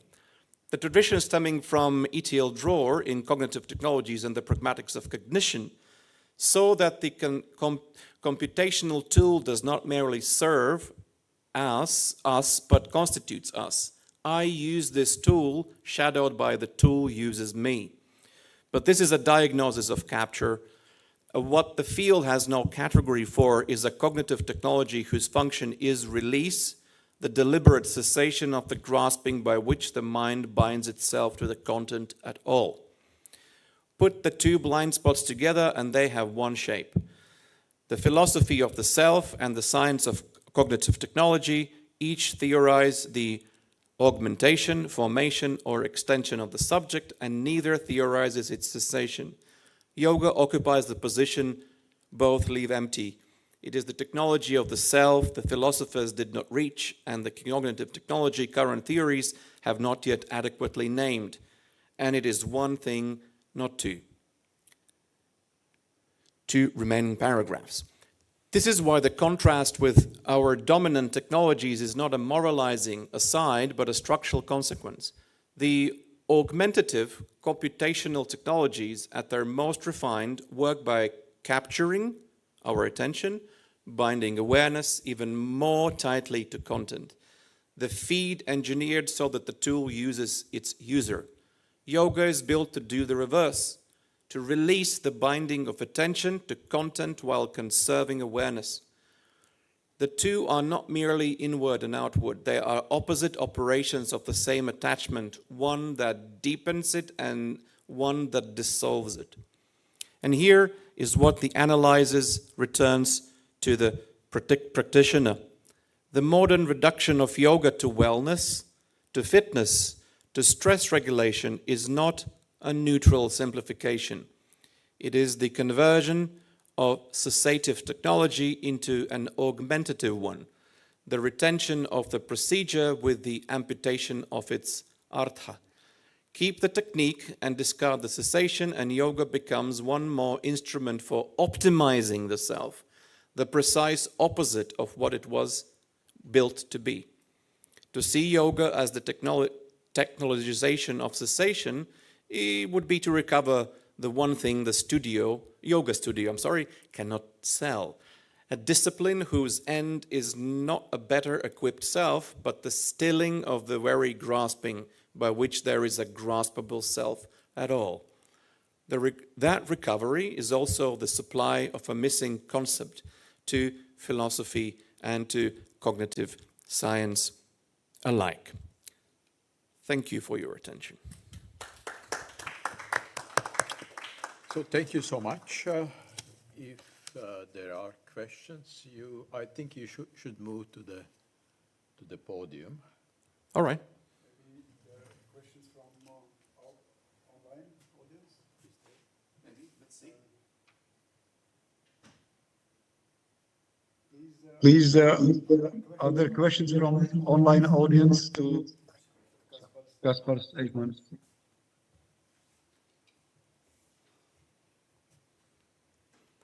We count to 5 and no questions and we can proceed.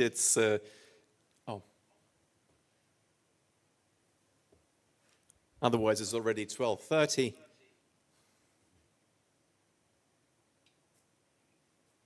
Let's assume there are no questions.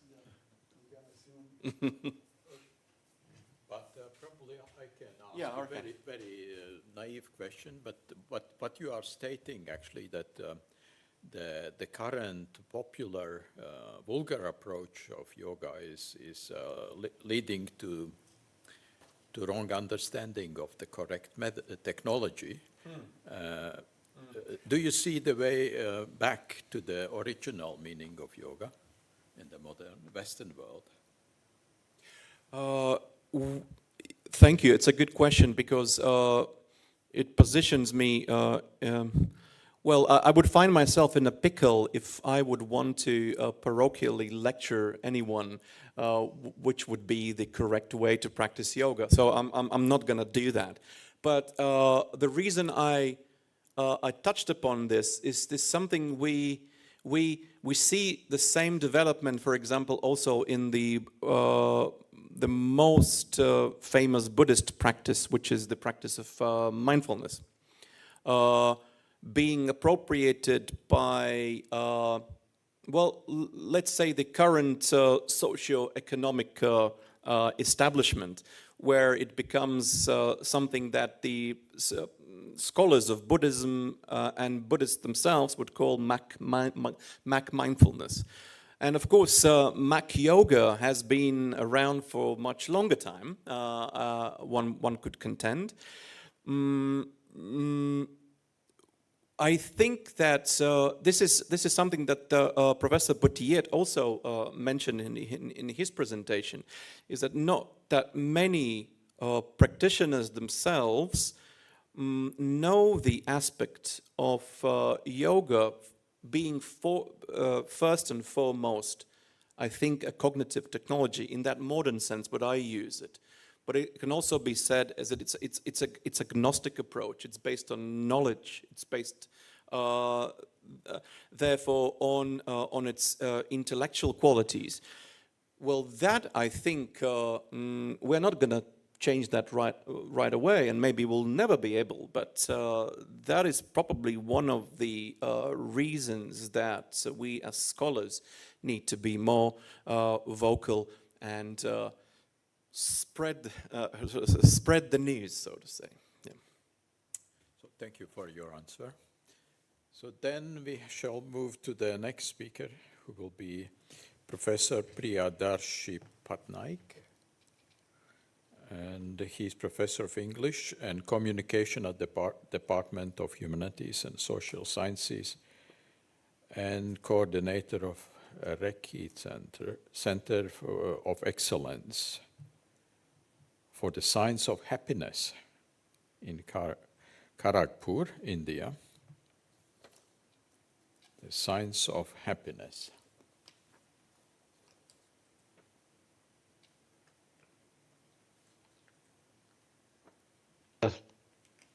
Good afternoon, everyone. This is Priyadarshi Patnaik from IIT Kharagpur. So, can you hear me? Yes. So, do I begin my presentation? Yes, please do. Yeah. So, before I begin, I would like to say that I found the earlier presentation extremely interesting. I had no questions to ask. Maybe I will connect with Professor in a few days. But I both like the way that he argued his case, and I also like the graphics of the presentation very much. So thank you for a very interesting talk I had a look at. Thank you so much. And I have a feeling that I have something like 20 minutes, right? For the presentation. Can I get yes, a confirmation? Professor. Yes. Okay, thank you so much. So I'll be sharing my screen now. Just give me a moment. Where do we share the screen? Okay, there we are.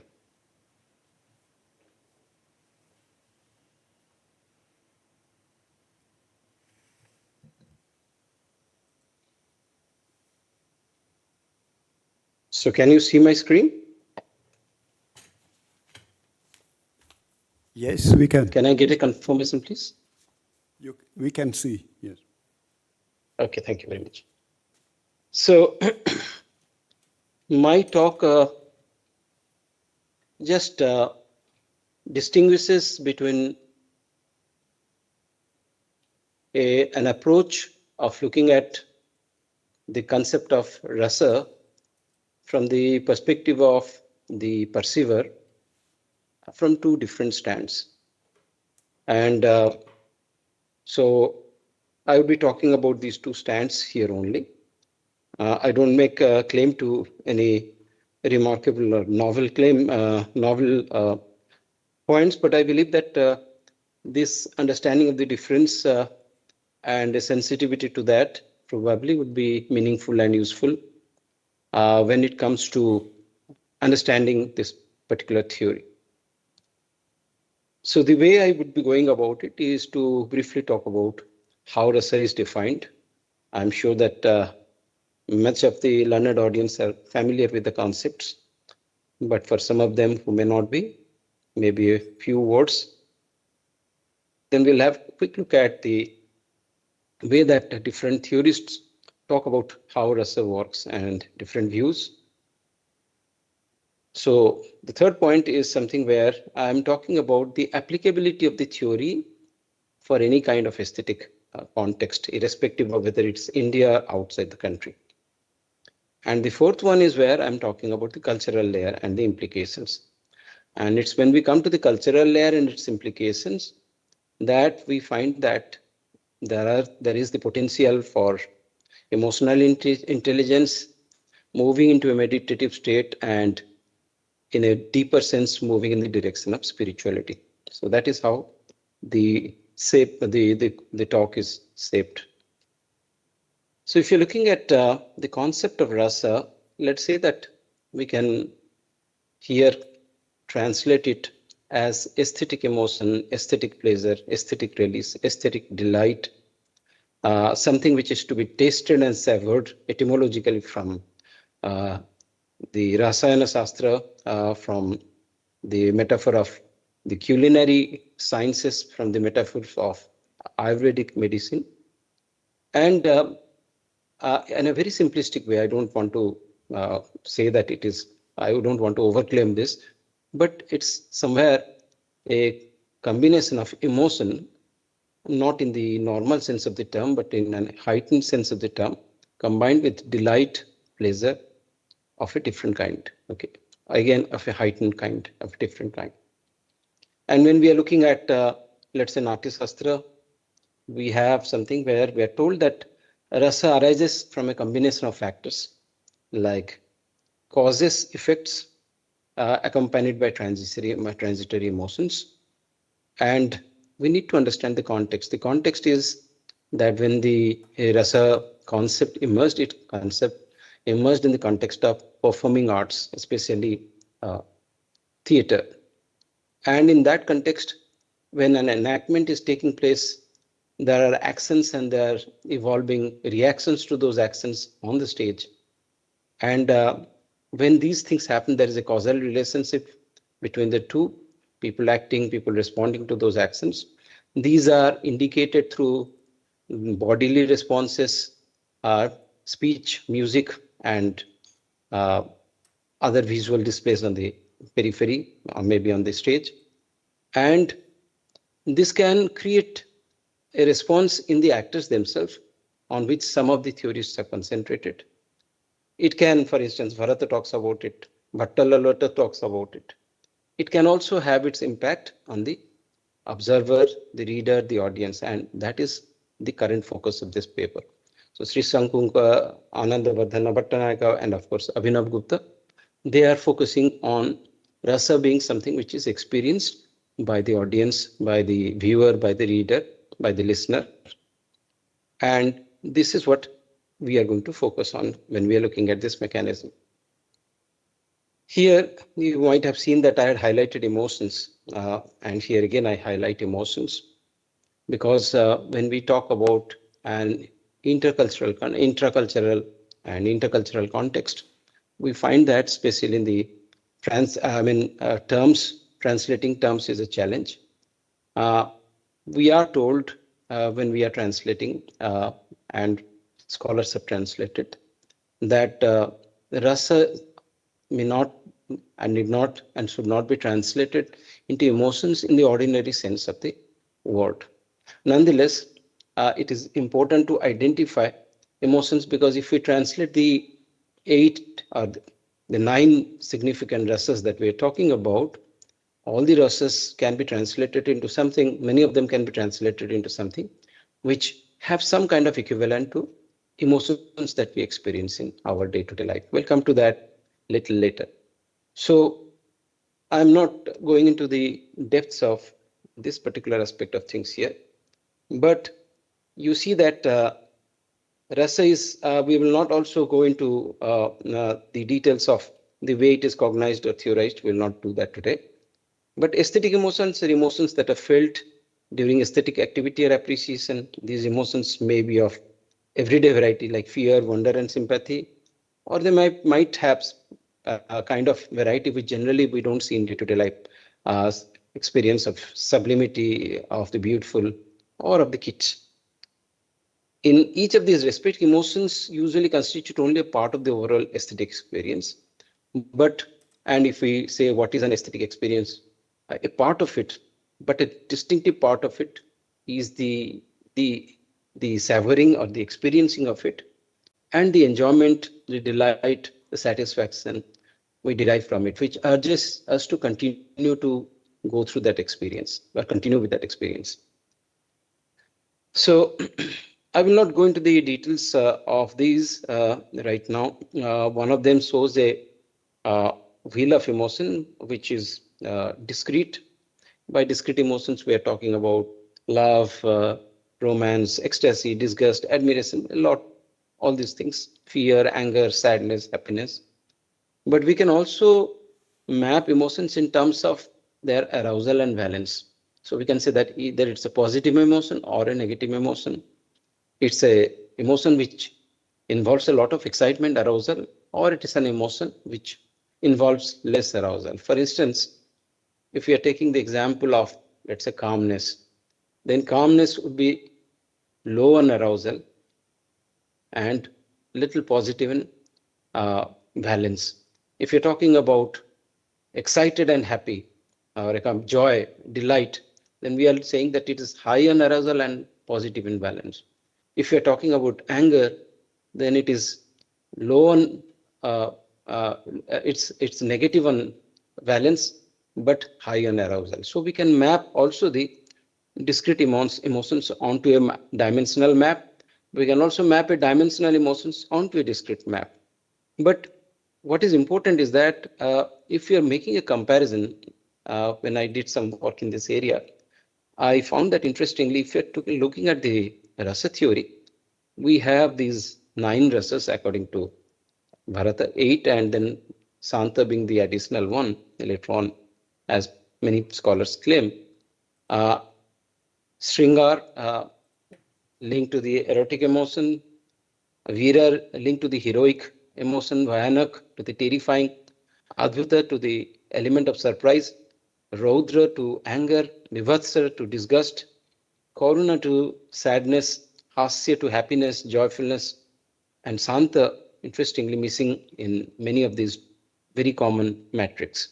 So if you're looking at Ekman's schema or Plutchik's schema, the behavioral scientists, we find that Santa, interestingly, kind of doesn't make its case as one of the primary emotions. On the other hand, from our cultural context in India, Santa plays a very significant role. And then, of course, we have other emotions like Vatsalya, Bhakti, and later theorists also talk about other emotions. But the reason for pointing and looking at these kind of a chart is to make ourselves aware of the fact that cultural categorization plays a significant role. And because we are going to talk a little about culture and cultural training being an important part of the aesthetic preparation, that is the reason I have kind of highlighted that. And Santa I have highlighted because that happens to be one of the key components in elaborating the concept of how we move in the direction of emotional intelligence, a deeper sense of consciousness, or meditative practices through aesthetics. So the two are connected. That's why I have highlighted the two.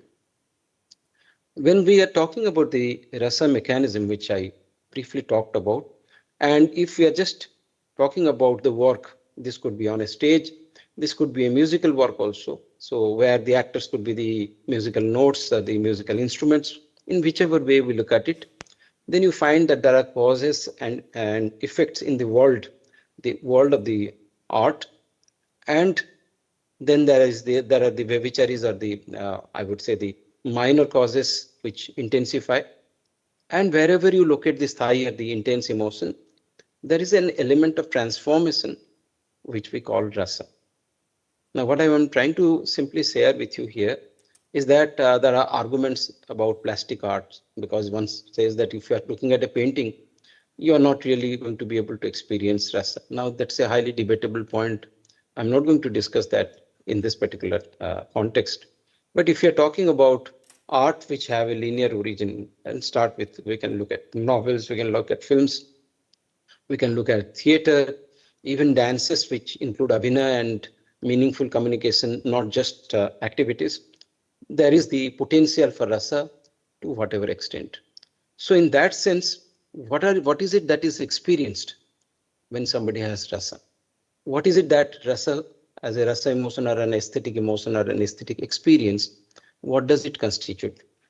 So if you're looking at it, I'm not going to highlight this right now. If you're looking at it, we find that I might come back to this at a later point of time, but if we are coming to Abhinav Gupta, then we find that there are a few important points by the time of Abhinav, after a series of refinements that we have arrived at, which is that what kind of an aesthetic experience is to be considered as the rasa experience when it is experienced in its entirety or in its fullness.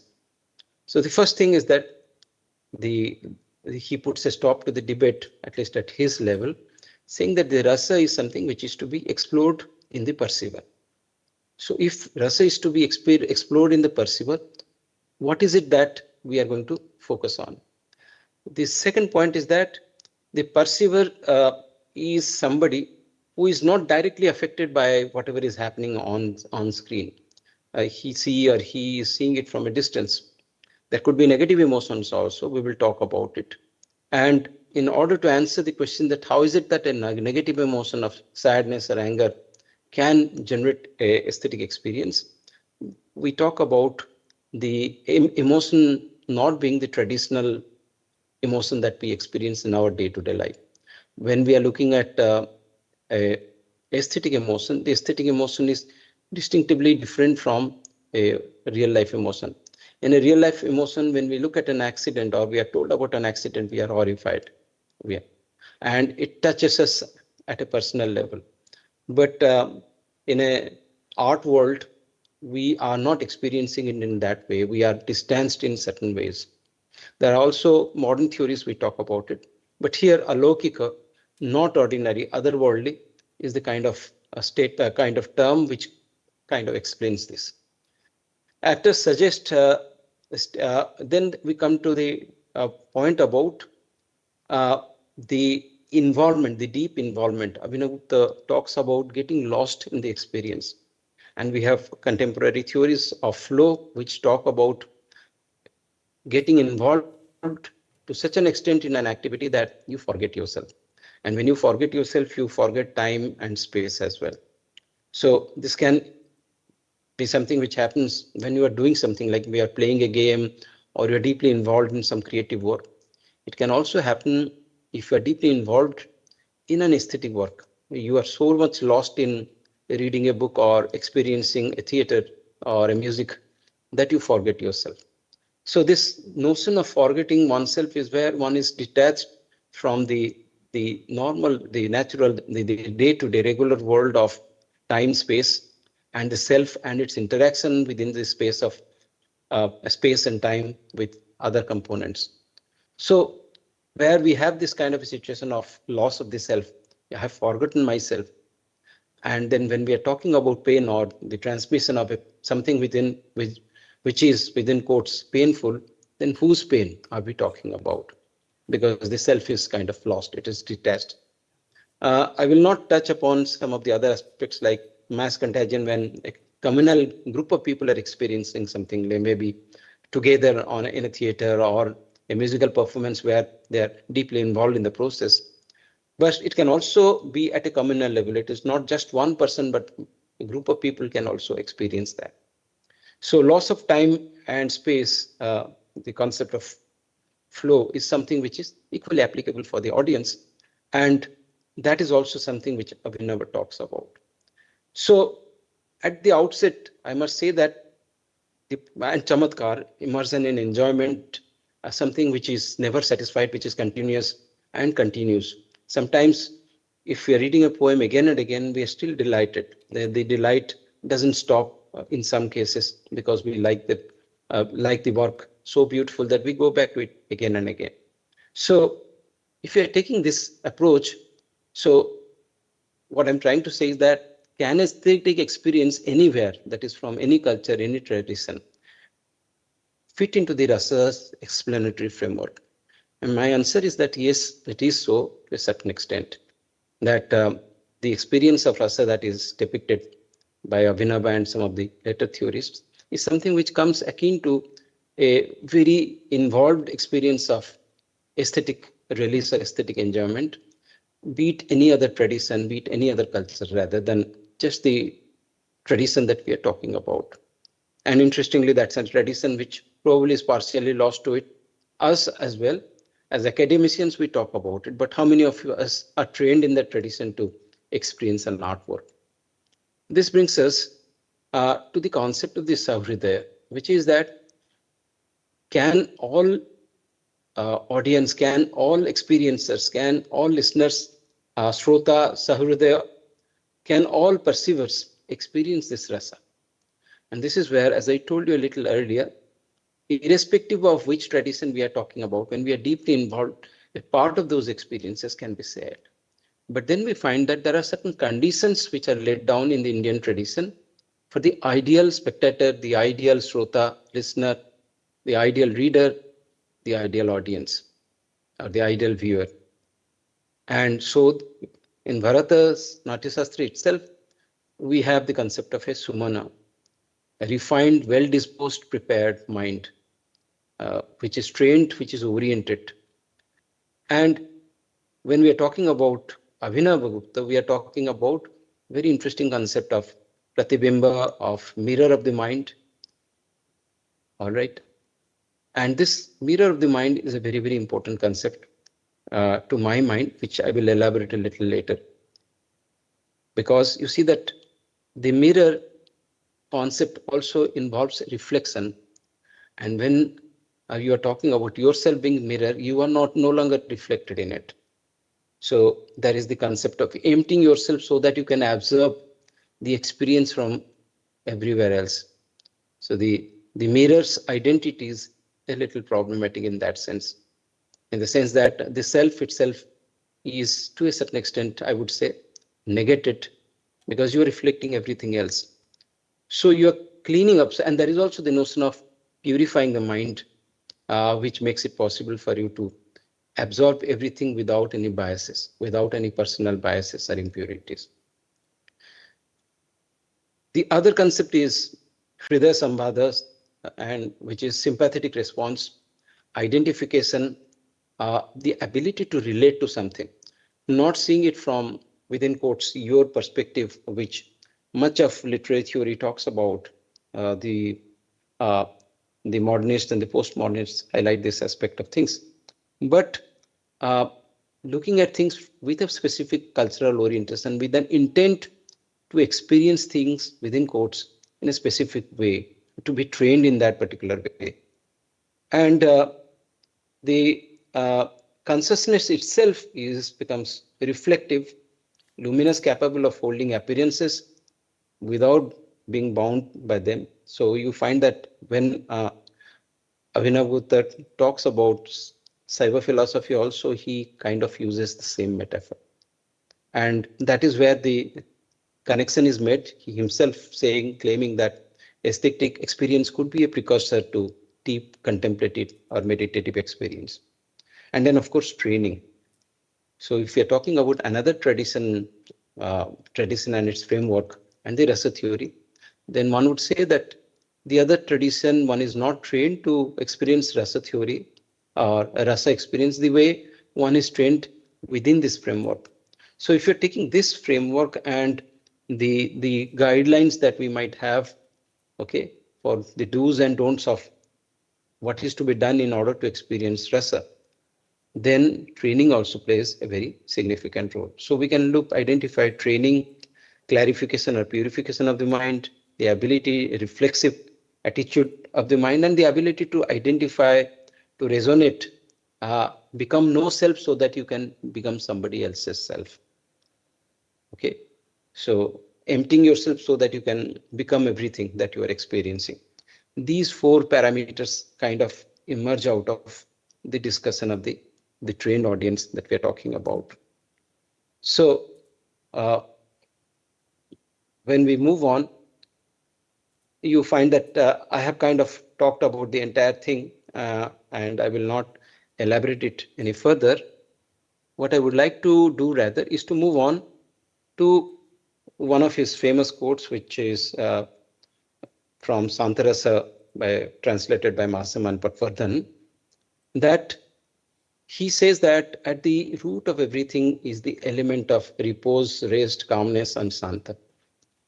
And he gives examples of how all the other 8 emotions can be translated or get transformed into Santa. So he says that in aesthetic experience, whether it is positive, erotic, exciting, heroic, disgusting, negative, whatever the nature of the emotion, there is the potential of it getting translated into something else.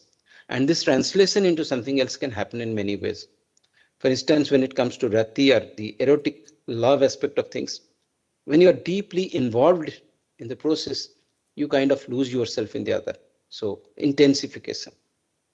Harsa, hasya, which is comic, where you realize the oddity of everything in life transforms you, triggers a kind of a feeling where you can move in the direction of vairagya or moksha. Soko, where you find that the entire world is sad and lamentable, again transforming and moving in the direction of something which is meditative, reflective. From anger, using anger as a mode of overcoming the obstructions, and then gaining determination to move in that direction. Feel afraid of objects of the senses can lead to transformation. Disgust with the desires of the flesh can lead to transformation. And surprise and the discovery of oneself can also lead to transformation. So in this way, Abhinav says that everything has the potential to translate into Santa.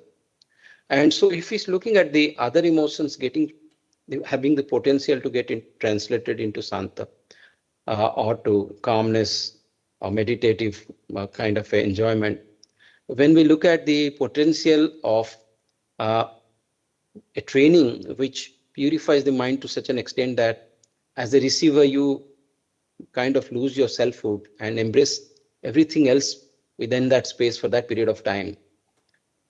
When you look at, you're losing sense of time, space, when everything is kind of generalized, then you have the potential, and this training and this kind of a potential for experience is something repeatedly kind of trains you and gets you ready to experience something which is moving beyond, I would say, transient aesthetic experience. So if you're kind of trying to look at it from a diagrammatic perspective, then I would say that Rasa and some of its components, surprisingly or not so surprisingly, intuitively, can be applied to any culture, to any artwork. So Rasa as an experience, aesthetic release, enjoyment, a condition of enjoyment, loss of time and space, anyone, any tradition.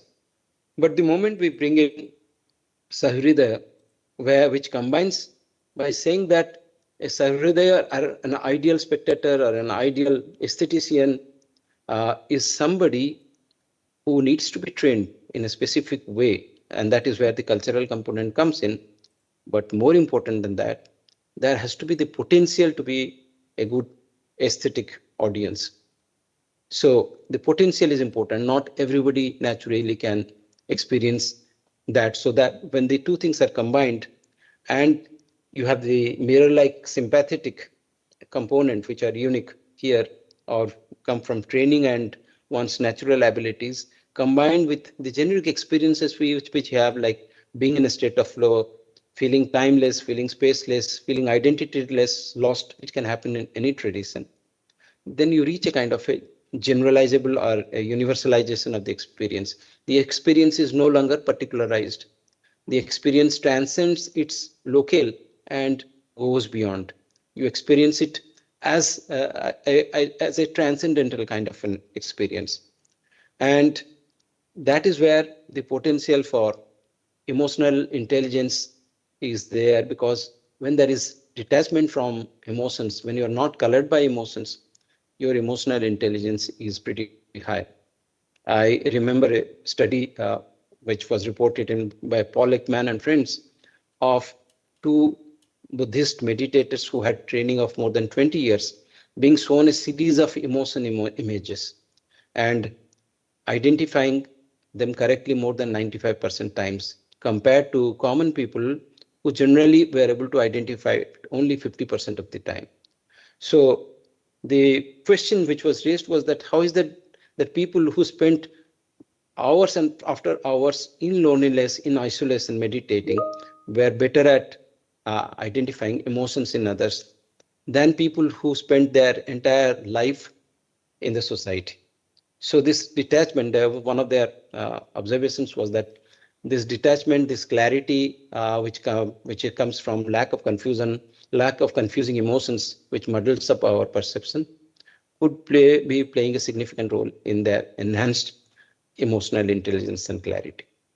The other aspect is the meditative practice, which we talked about, because much of what we experience in the process of meditation, I'm not elaborating or going into the complexities of different traditions, certain degree of detachment, certain experience of loss of time and space, a sense of happiness and a delight not related to the self, could be partly achieved through aesthetic release. And as Avinava said, these glimpses could induce one to move in the direction of spirituality, because Rasa kind of trains you, gives by giving you glimpses into a release, spiritual release, which is a lasting release compared to aesthetic release, which comes to an end after a particular period of time. So this potential is there. So that is where we can see the link between rasa theory and spirituality in a deep way. So this is what I wanted to share with all of you. Thank you so much. So I hope that I have made my case and the points I wanted to say. Thank you so much, dear Professor Priyadarshi. I didn't know if I could read so precisely. I wrote in a common chat the question for you. If you can read the question in chat. Okay, I'm just looking at the chat. Yes, please. So, as we have understood the experience, to experience the world and the self in their, one must perceive existence through aesthetically awakened meaning, alaukika, beyond the meaning, merely ordinary. Such perception reveals the reality is not simply given, but is disclosed in a cultivated act of seeing. Do such perception require renunciation of ordinary or embracing that that what not obvious in ordinary? Please elaborate your scholarly view on this. Thank you very much for this very insightful query, and it's open for discussion. There are 2 points that I would like to highlight.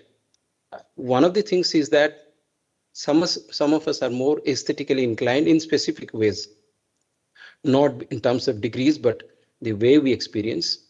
And when we compare notes, whichever tradition we belong to, we find, yes, there are certain degrees of commonalities.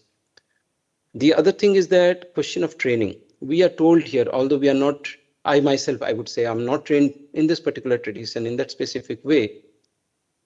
We are told that if you are cultivating yourself by looking at the alankaras, by looking at the way that a particular text has to be understood, the tradition from within which it comes, they kind of prepare you for the experience. But finally, all preparation is left behind when you are actually experiencing. All the training is left behind when you are actually experiencing. When you are actually experiencing, probably all the things that you have learned come together, but in a kind of a flow state. I would like to simply give you an example from one of the games, which is maybe football, which is common to all traditions, majority of traditions across the world. That when somebody is kicking and scoring a goal, that particular moment, thousands of hours of training come together and one works intuitively. I'm using the expression intuitively. So all the training is there in the background, but one is working intuitively. In the Hindustani classical tradition, much of music is improvisation, where the music is created within quotes on the stage itself, during the performance itself by the artist. So, and this is akin to something which you might find in jazz music. So you are improvising on the stage. But this improvisation is the result of thousands of hours of training. So my response would be that these thousands of hours of training in a particular tradition could be conducive to experiencing that at a particular point of time. That doesn't necessarily mean that you renounce your everyday experience. All of us have the capability of sitting for hours and meditating. So we in a meditative state and we in a disturbed state. How do we compare these two? Who is that I who is experiencing something in a meditative state and that I which is experiencing something in an agitated state? They're probably not the same mind and they're probably not different eyes, but they are linked together by continuity and memory. But at that given moment, you have the potential and you actually do experience something which is very, very distinctively different. And you know that you can always go back to that. Probably Avinagupta talked about that when he talked about the fact that we all have the potential once we get a glimpse of it. But sustained practice probably would give us the ability to experience it at a deeper and a more spiritual level. So I think that is what I understand from it. Thank you very much.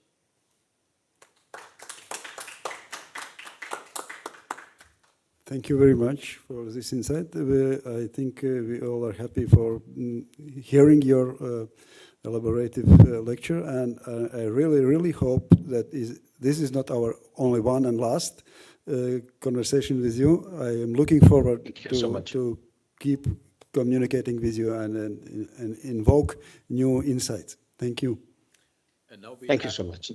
Thank you. And now we have time for the tea break. 20 minutes. That means 1:30 according to Riga time. You have to be back here in the room or in the internet site. Thank you.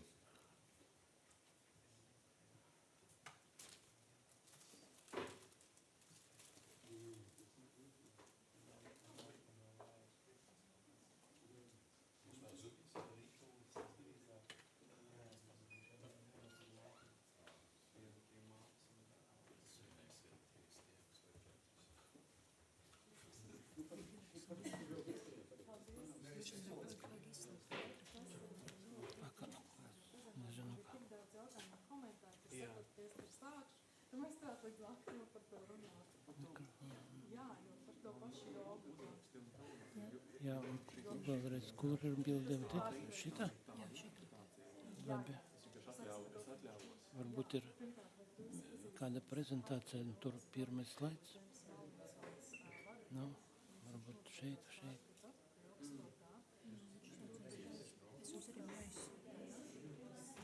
Nu, labi, es varu paņemt šitā.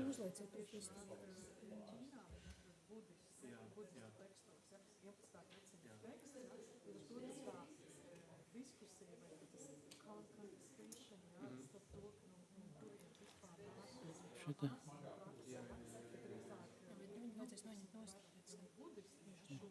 Nu, pauzē. Es varu radīt pauzē. Jā. Ja to dzelteno, varbūt tad No, vajag uzlieciet varbūt. to dzelteno, ja mēs. A, kur viņi ir? Citā? Nu, labi, atstājiet taču, to atstājiet. Jūs nezinu, kur tas dzeltens. Es būtu vajag uzmanīgi. Jā, Bet ir pētījumi, tur nāk no tās indiešu tās karamācas, tās tur, vispār tās pamata pirmās ir tikai 4 jogas arī visos tajos tekstos, ja?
Hello, everyone. It's time to restart after tea break. And the next speaker will be Dr. Shubham Kulkarni, who has a specialization in palliative care and psychology and Indian classical music as well. And the topic is Rasa, Dhvani, and Nada. The floor is yours.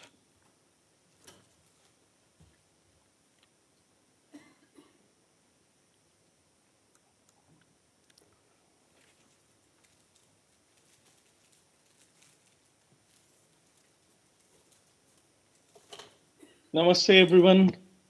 I hope you all are doing well. Namaste from India. Thanks so much for giving me an opportunity to talk in this international conference in the University of Latvia.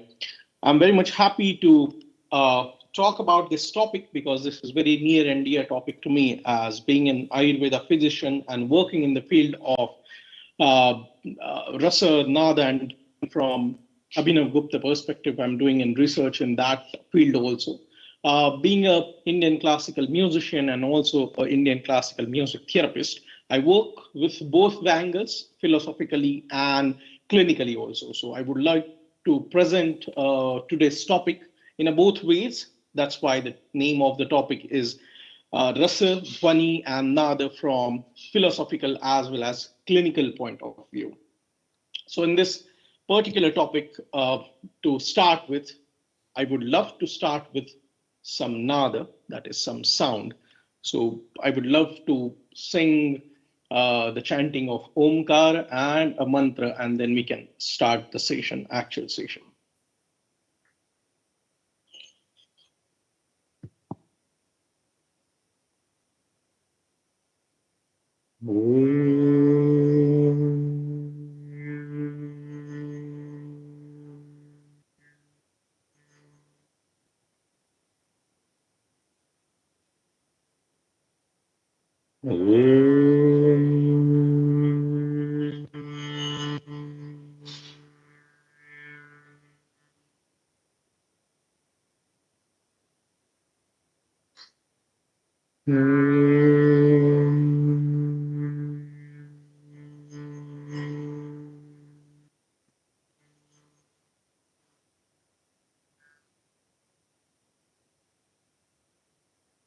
Vakratunda Mahakaya Suryakoti Samaprabha Nirvigham Urumedeva Sarvakaryeshu Sarvada Gananath Saraswati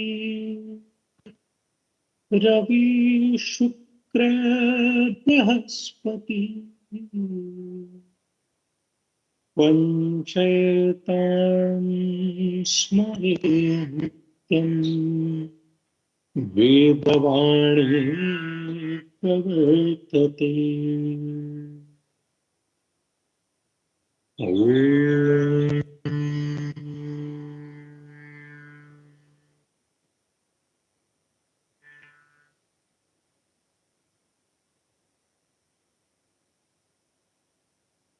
Thank you so much, everyone. So this kind of experimental illustration of how sound can influence the attention, the breathing pattern, and also the emotional state of every human being, that is very important. So this is totally related to some kind of experience. Whatever the topic we are discussing today about Rasa, Dhvani, and Nada, moreover, rather than just talking them from a theoretical perspective, experiencing them is very important. And that's what has been given an importance in every Indian knowledge system. So that's why I always say that Indian knowledge system do not separate these aspects of art and psychology and spirituality and healing So it's not separate from Indian knowledge system. It's very interconnected with each other. Rather, when we discuss about every Vedic aspect, every Upaveda aspect also, this is very much interconnected with each other. So I'm a student of two Upavedas. So we all know that there are four main Vedas, the knowledge systems, Rig Veda, Yajur Veda, Sama Veda, and Atharva Veda. And based on that, there are four Upavedas also, Ayurveda, Gandharva Veda, Dhanur Veda, and Sthapatya Veda. So I'm a student of Ayurveda and a Gandharva Veda. Being a practitioner in both of those fields, I'm trying to interconnect those things based on the basic principles of Ayurveda and basic principles of Gandharva Veda. So Ayurveda, we all know that it's a science of life, and Gandharva Veda is science of music.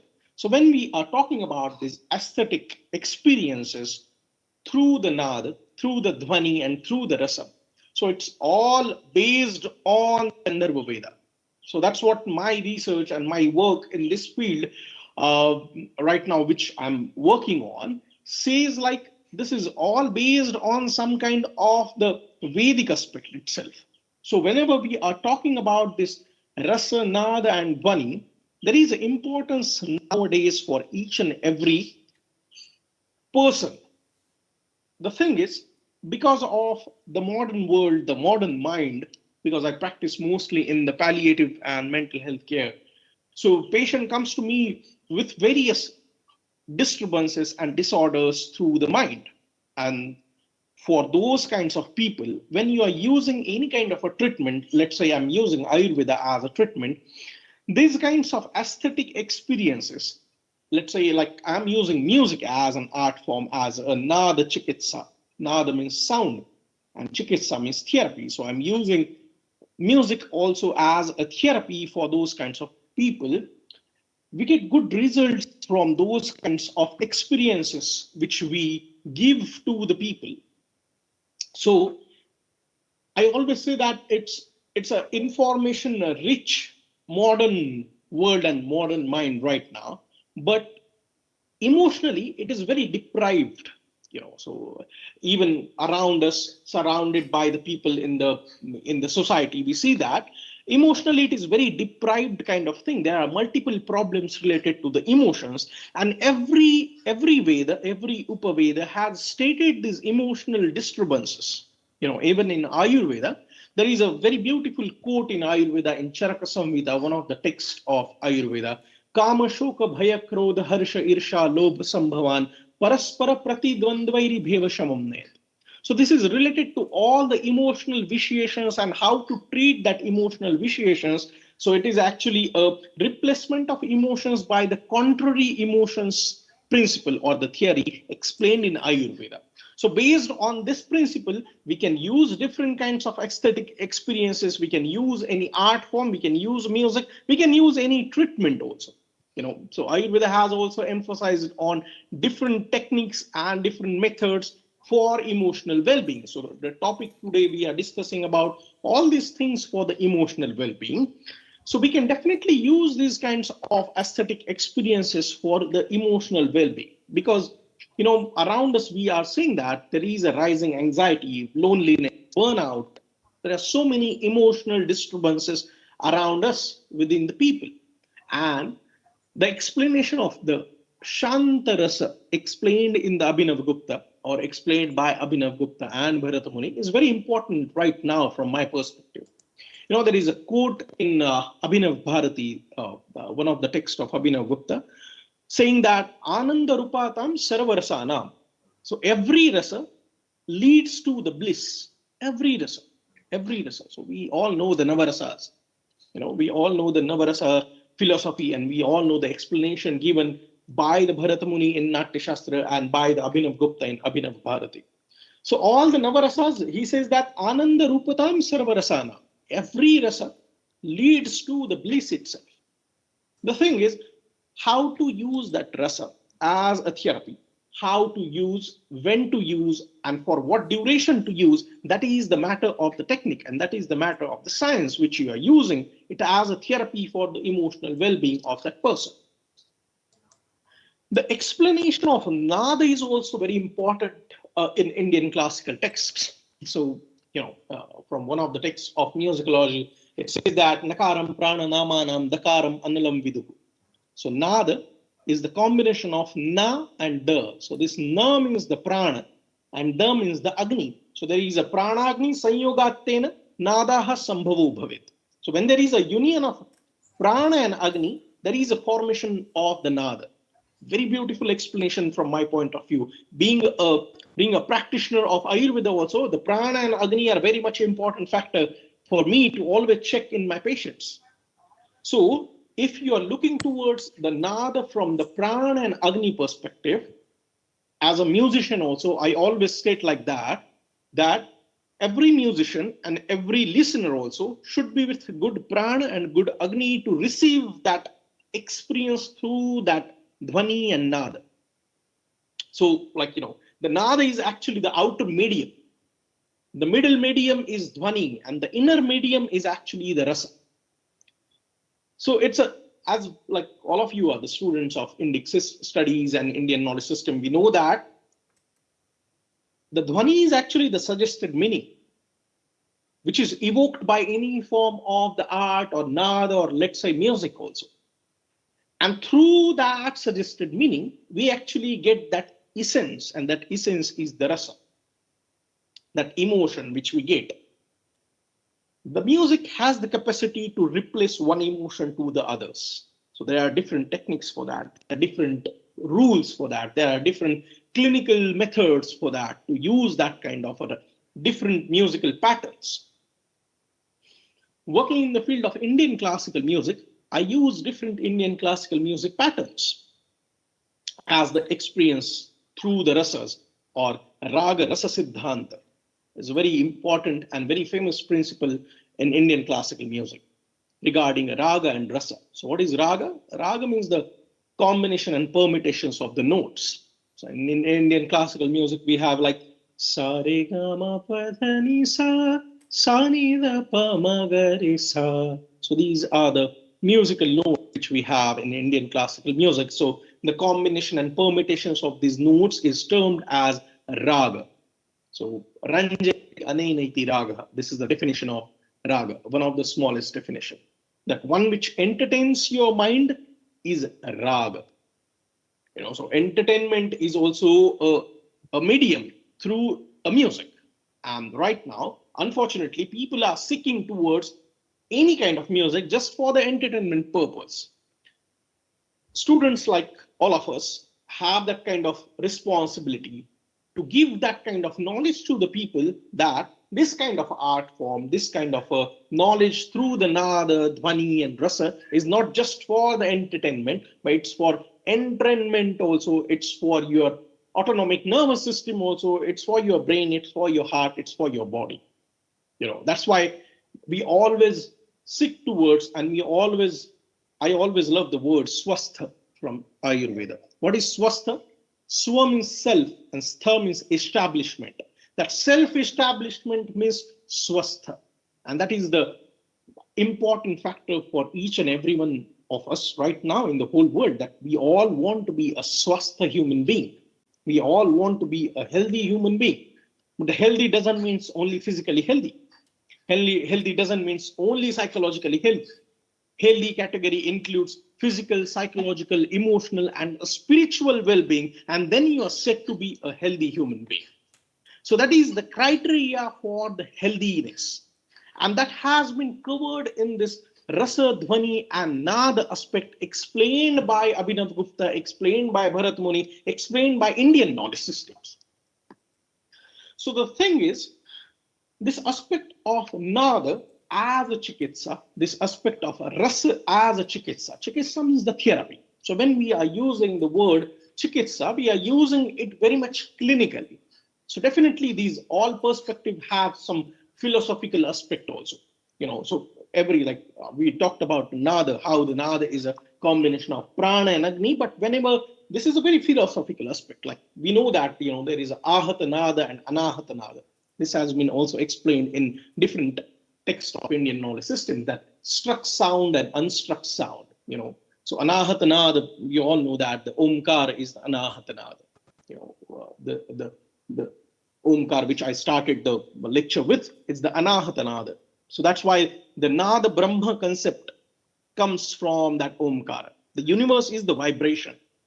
So that expression of that vibration, that expression of that consciousness, and that expression of that awareness towards that consciousness is very important for us to understand from this perspective. So this is a very philosophical aspect when we are talking about consciousness. Consciousness is very important for us also to understand from the Rasa, Nada, and Dhvani perspective. That's why that outer medium, inner medium is very important kind of a phenomena to understand that which is evoking what. So the Dhvani is itself it's a suggested meaning. So Nada is creating that kind of a whatever the thing suggested by that Dhvani, and the inner actually form of that loop is the Rasa, that essence which we get. And that Rasa is very important, that emotion is very important for overall well-being of the human being. So this is what the philosophically it has been explained in different texts also. Talking about the Dhvani, that is the suggested meaning. So so we all know that the deepest truth are experienced rather than directly stated. So it's through some kind of medium, indirectly actually we get that. Like as I work in the field of palliative and end of life care, so people don't usually say that I have a fear of death. No one will say like that. But through some kind of art form, some kind of poem, some kind of a music, they resonate that kind of thing and they express their feelings through that medium. So it's the suggested meaning through which they experience that rasa. The rasa can be anything. So the rasa can be Shrungara, Hasya, Karuna, Raudra, Veera, Bhayanaka, Bibhatsa, Adbhuta, everything like those Ashtarasas, and comes into the Navarasas like the Shantarasa explained by Abhinav Gupta. So this can be the formation through those Navarasas, but the thing is we need to understand it from both the perspective. Because I'm a physician, I'm working with a couple of patients, I work and I think from both the perspective always, from physical, from philosophical, as well as from the clinical perspective. This needs to be understood very clearly that these aspects of Nada, these aspects of Dhvani, and this aspect of the Rasa itself have both the aspects and not just only one, as in only the philosophical aspect, but the clinical aspect of both of these angles are very important. I always love the explanation given by the Bharat Muni in Natya Shastra, where he is saying that, wisdom, dance, music, and the rasa, these four are the main constituents of the drama. In the Natya Shastra, he has explained about this wisdom, dance, music, and the rasa. They are main four constituents of the drama. From my point of view, these are main four constituents of every human life. So wisdom. So what is wisdom? So very much from Abhinav Gupta's other study from Tantra Loka and Vijnan Bhairav Tantra point of view, whenever he's talking about Pratyabhidnya, so who I am. So that kind of, awareness towards that self-consciousness kind of thing is actually a wisdom. So that wisdom is a very important thing. A dance is actually a rhythm of our life. A rhythmic life is very important. When the life is arrhythmic, we call it as a diseased person. So everything, blinking of our eyelids, beating of our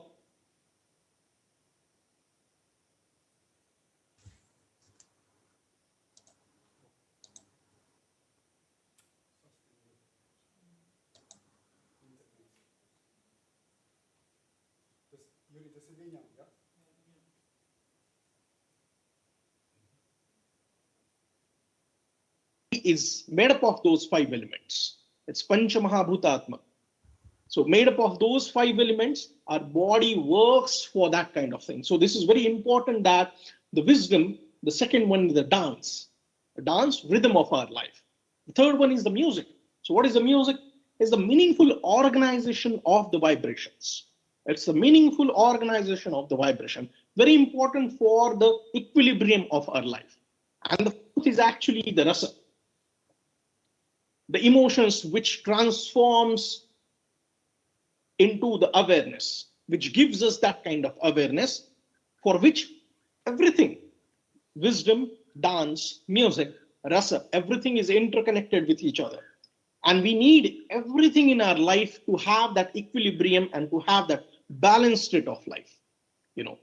So talking about the Ayurveda perspective, talking about the Indian music perspective from this Raga, Rasa, Dhvani, I always work on the Nada Chikitsa, Sangeeta Chikitsa, and Raga Chikitsa. So Nada we have explained, Nakaram Prananamanam, Dakaram Analam Vidu. It's the combination of Prana and Agni. What is Sangeeta? Which actually evokes the rasa. Sangeeta is Geetam, Vadyam, Nrityam, Trayam Sangeetam Uchyate. The combination of vocal music, instrumental music, and dance form of music is combinedly known as Sangeeta, or the music from Indian musicological perspective. And the third thing is Raga. Combination and permutations of the notes is Raga. Yoyam Dhvani Visheshastu Swara Varana Vibhushitam Ranjako Jana Chittanam Sa Raga Kathitau Budhai. This is a definition by the Matanga Rishi, who have first stated the word Raga, saying that there is a combination and permutations of each note which evokes certain kind of emotion, which gives also the entertainment for the people, is known as the Raga. That means every musical combination with this Raga have a certain kind of emotions in it. In Indian classical music, the whole classical music is based on the rasa aspect. Every music, every raga have certain kinds of rasa. That's why the timings of raga have been given in Indian musicology, that you should listen to it or you should sing particular raga at particular time. So as from the Ayurvedic perspective also, being a physician, I always check it like that from Vata, Pitta, Kapha, from Sattva, Raja, Tama. These aspects, they have particular timings itself for Vata, Pitta, Kapha. You know, the evening time is like Vata predominant time. Afternoon is Pitta predominant time. You know, like that, we always check the Raga aspect also. So there is always a combination with all these studies. That's why I told you that within this Vedic and Upavedic aspect, there is very interconnection between each other. So we need to understand from both philosophical as well as clinical perspective. So because I am a clinician, I always use this philosophical knowledge in a clinical setup. So how I can treat my patient through Ayurveda with this principle, and through the Gandharva Veda or through this kind of a Nada Rasa Dhvani aspect clinically for my patients. And that is giving me a good results, fortunately.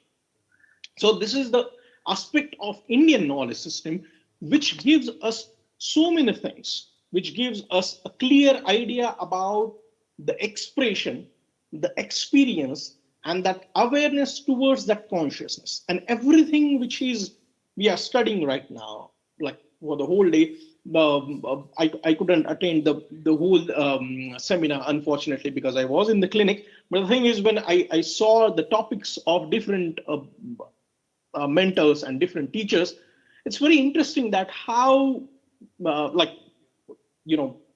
it's very interesting that everyone's topic is very interesting. You know, everyone's topic is very much related to both philosophical as well as the clinical point of view. The lecture which was before me, before the tea break, was talking about Sir Rudya. You know, I saw that in the topic. I couldn't attend, unfortunately. I'm so sorry for that. But Sir Rudya, that is very important aspect in each and every human being.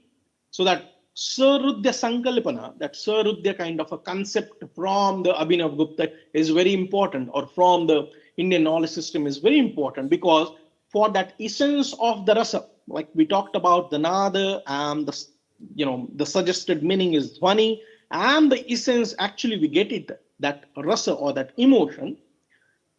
So for that person should be Sir Rudya. That person should be having that kind of inner receptivity and emotional resonance. So that inner receptivity and emotional resonance is very much important for each and every human being. If you are giving some kind of a nada or any kind of a raga or any kind of a sangeet, that is music. Whenever you are using any kind of these things as a therapy, the sarudya concept is very important. If the person is not sarudya and you are giving your treatment, you are talking with him with very full passion, there is no use of that. So for every kind of a thing, whether you are giving treatment, whether you are giving lectures to the student, sarudya student is very important. Sarudya person is very important with that receptivity and emotional resonance to understand that kind of concept. So this is what the scenario of the whole Nada, Dhvani, and Raga is. I'm sure, I got a very less number of time, like for all of us. So I think I will conclude my session with a little experience based again. So I would love to chant something from Indian classical music. It's a simple raga based thing, a melody, which is again based on the Rasa Siddhanta only. So I will sing that for a few minutes and then we can have the question and answers if you have.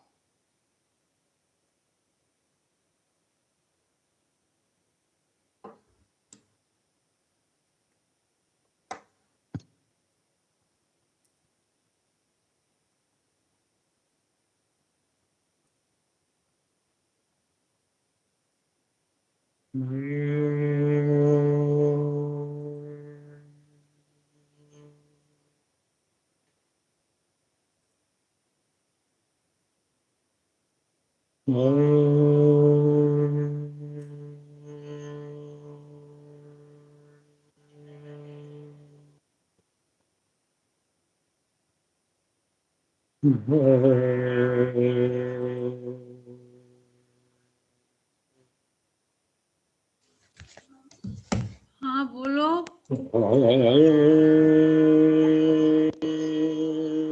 मतलब मुझे थोड़ा काम है मैं साड़ी में नहीं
Thank you so much, everyone. Thank you so much for having me here, inviting me for this session. Thank you so much for your very emotional presentation. Thank you. Thank you so much. I have one small question. I see from your CV that you have a diploma in palliative care. Could you elaborate how your concept can work in palliative care? Yeah, definitely. So the thing is, when we are talking about palliative and especially end-of-life care, it's based on the 4 parameters of the health. So we look towards the physical, psychological, emotional, as well as the spiritual well-being of the person in their end-of-life phase. So using some kind of a sound, using some kind of a nada, or some kind of a raga or a music for a spiritual well-being can be, so this is actually related to the spirituality. Whatever the singing, whatever the music is related to, every music in the world is related to the spirituality. Spirituality doesn't mean related to any religion. This needs to be understood. Spirituality means awareness of that consciousness. Every music in the world is meant for that awareness toward consciousness. So this needs to be understood, that this is not just for entertainment, but to look towards that, who am I? That concept is through that music. And we can use, and specifically in palliative and end-of-life care, to evoke that sense of fulfillment, to evoke that sense of dignity, that, that kind of care through the music. So more than any kind of other pathies, this music which evokes some rasa can be the best medicine for the person in the end of life phase or in the palliation phase. And that's how I'm using it for my patients. So it's not only I use ragas. There are certain kinds of active as well as passive music therapy aspects which I'm using for my patient to evoke that rasa. So that's why whenever I'm using it, many times people cry in front of me, many times people laugh, many times they want to share something with me. That conversation happens because of evoking that rasa, and that's the importance of actually this music part or this nada or this sound part, to evoke that conversation. That is very important during the end of life phase. I work with a couple of patients every day who are near to their end of life or their death. To evoke that emotions is very important sometimes. So that's how I'm using that along with the Ayurvedic treatments, definitely. Because Ayurveda has given the references, you can find it in Ayurvedic text only, to use certain kinds of music, to use certain kinds of nada for people in end of life phase. For people, every disorder you will find that there is something given in Ayurveda related to the sound, related to the music, and related to these kinds of rasa evoking kind of treatments. Thank you for your reply, and I wish you all success in your professional path. Thank you. Thank you so much. Thank you so much. And now we have to move to the next speaker, who will be Akash Sergei Santsupos. And all of us know Sergei as a really excellent sarod musician. But today he will speak about something different, mapping the field of transformation. Akash? Yes, I'm just a second. I will connect myself. Okay. Okay, something is wrong. Just a moment. Do you hear me, please? Do you hear me? Yes, we can hear you very well. The video is not going. Just, I will reconnect, sorry.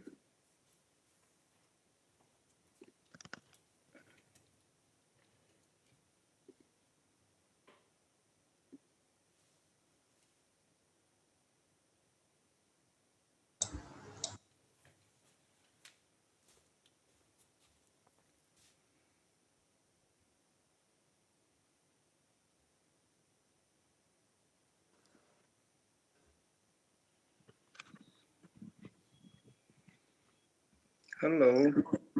Okay, now I see Yes, that. mēs varam dzirdēt. We can hear you.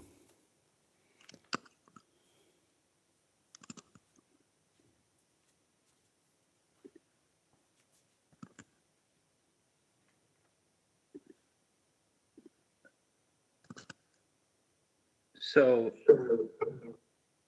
hello. So, do you see me? Do you hear me? Yes, we can hear you. Akash, you have two profiles open. Tev ir divi, Can I have tev some ir atvērti response? divi profili. Tev ir vienā jāizslēdz skaņa. Hello. Tagad, halo, vai dzirdi mūs?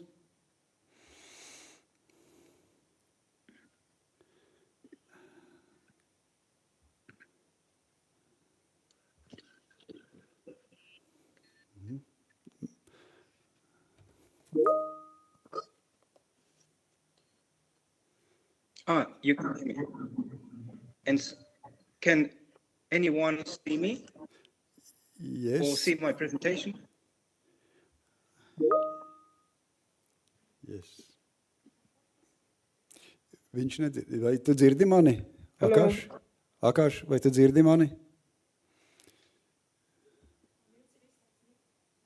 Nē, tas jau...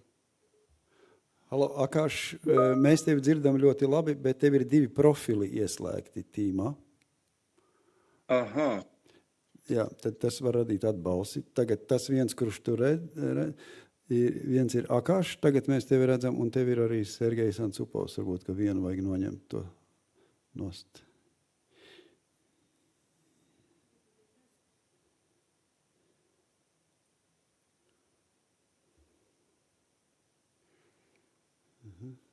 Viņš tieši to atslēdz.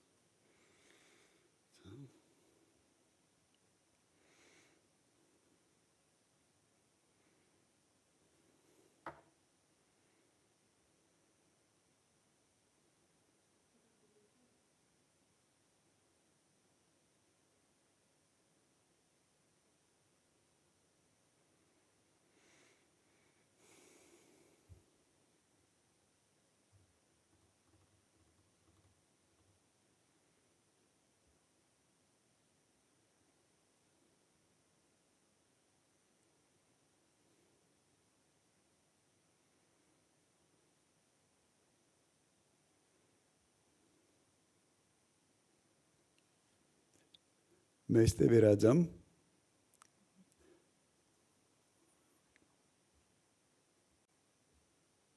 Tev ir izslēgts mikrofons. Ieslēdz mikrofonu.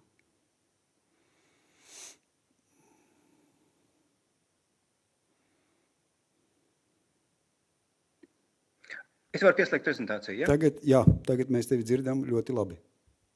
Super.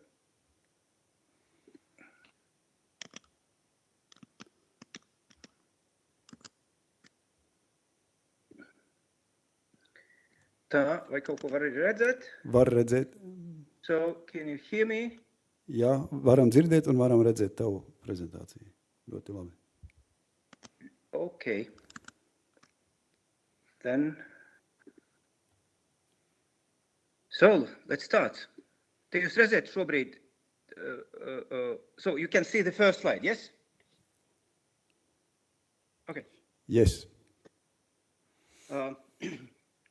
It's very nice that it is possible to join you. And I'm sorry, my voice today will be so low because of my body is a little bit struggling. and what time is it? Okay. And but before I start my presentation, I would like to actually use the same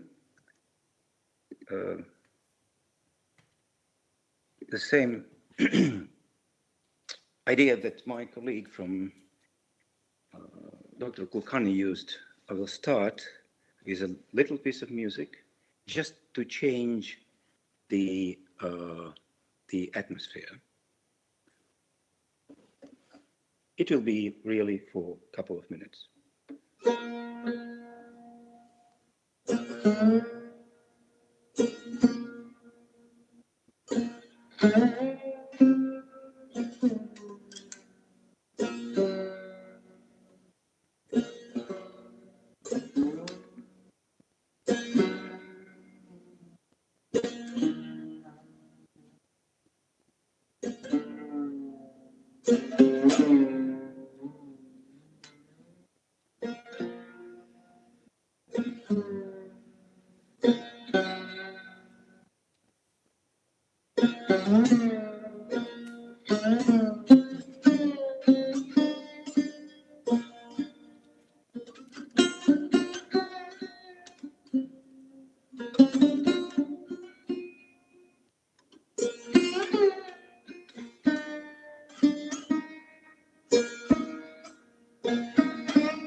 So today,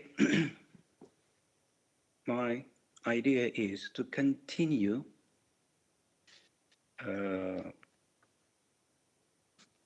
what I've started a few years ago, this idea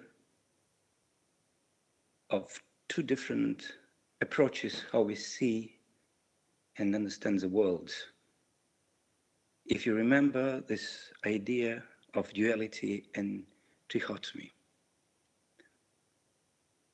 And it's so nice to be here because you will see how big variety of possible perception and understanding could be.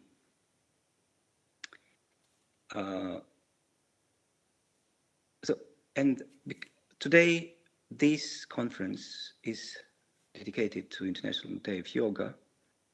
And because of that, and also of the time limits, as all of us, so I will focus on the science of Samkhya and Yoga among all the 6 darshanas of Indic philosophical thought. And my goal today is start with the very, very fundamental things and connect them to the concept of Rasa, to the concept of Dhvani. And let's start. So,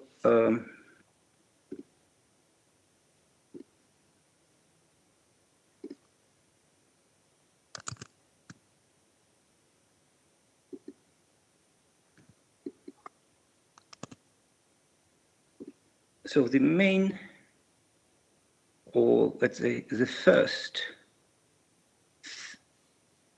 fundamental approach, which is in Samkhya and Yoga systems, this is this idea to look at the world and divide it in 2 different categories. This approach is very common to all the cultures. This approach to divide into ideal and material, body and soul, spirit and matter. But Samkhya and yogic approach is a little bit different. We'll see how it differs. So because what is important? The important is that the main difference, or one of the most important criteria, is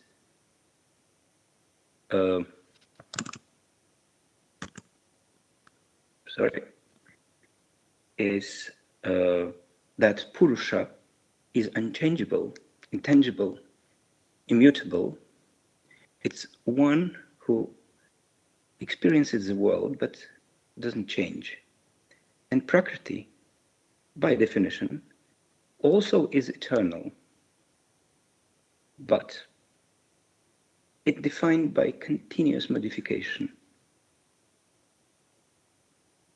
So when we look at any object, any idea, or anything in our world, and we put on this understanding, is it unchangeable, or is it, or the change occurs? So we can classify or understand, is it Purusha or is it Prakriti? It seems very easy and very, let's say, common thought, but it has quite a lot of consequences. So these three forces or three modalities which interacts or are the core of Prakriti, which is Sattva, Rajas and Tamas, and most of people who are here knows that Sattva is purity and light and harmony, and Rajas is energy and passion and movement, and Tamas is something inertial and dark and resistance and stability. They are absolute core of Prakriti, or core of what we name matter.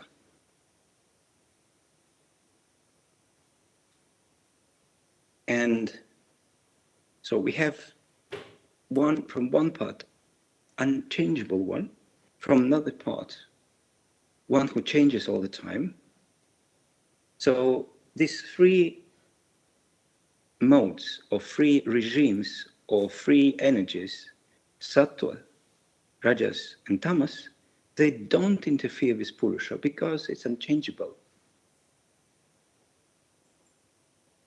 And because of that, our idea to speak about spiritual transformation, the idea about spiritual development is something that is very interesting because Purusha or spirit never changes. Therefore, only thing that changes is Prakriti. Therefore, all the idea of these changes in spirit is, there are like two variants. We could classify spirit under Prakriti, which is matter, or this is just impossible. So if we have, by definition, in Sankhya and Yoga science, the idea that one is unchangeable, immutable, and another changes, then the very interesting question is about how they interact. And here is the very famous example. So if you put the crystal on red cloth, it becomes red. Does it mean that crystal by his nature is red? No. It's still transparent. And if you put some green color under the crystal, it will be green. So when you place the color under near the crystal, it picks up the quality.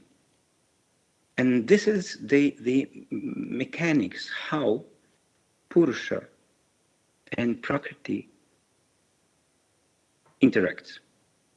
That they never mix, because they are, by definition, they belong to two different categories.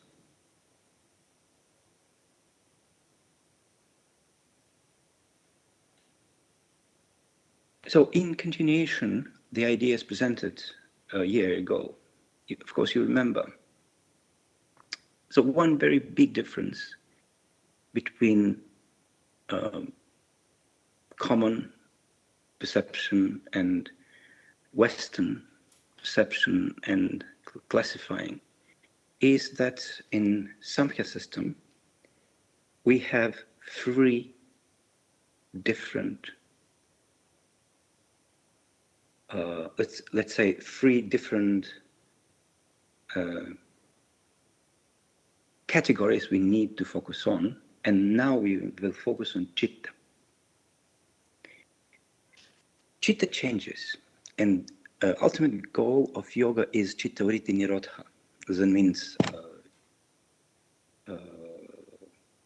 stopping or not arising the waves of chitta, of vibration of chitta. That means if chitta changes, that means it belongs to Prakriti, and it yoga focuses of antahkarana, on chitta, on what we name also sukshma prakriti. In other words, we can name it like inner world.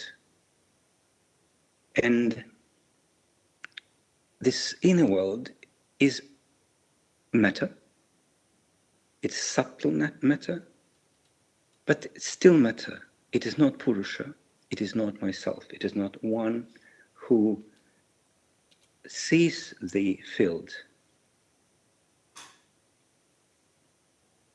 So this concept very rarely is presented in Western culture. So I will give some examples how to deal with that. Imagine, just illustration. Imagine that you are like at home, and you're listening to radio, and you're listening to Mozart Requiem. Fantastic music. So the analogy could be that one who sets is you, and the content actually is Requiem, but there is something in between. And there's something in between is radio broadcast. In Latvia, there's a frequency 103.7 million of hertz, which actually transmits this music. And therefore, myself, like Purusha, I'm connected to Mozart's Requiem through the radio broadcast, through this 103.7 million hertz frequency.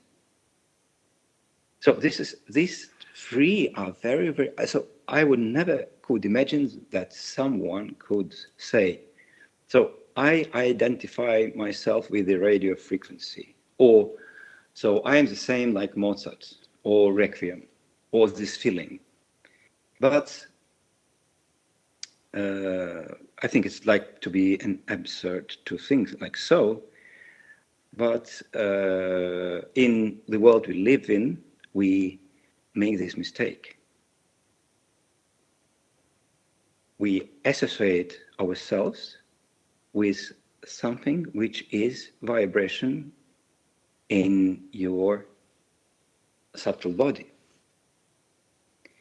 The idea that measuring with very developed technique something which belongs to Prakriti, nature or matter, and from there that we could find out how the consciousness appears, is the same that trying to measure frequencies of radio and thinking that from that we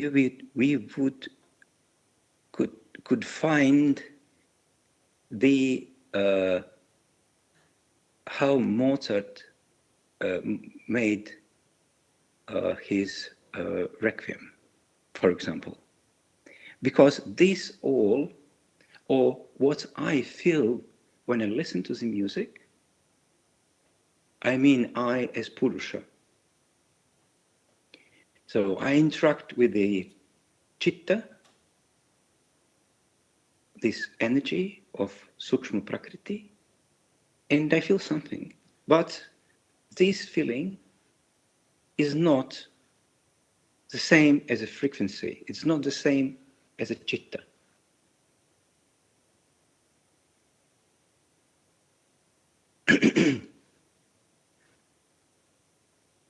So if we understand that, so we can go more,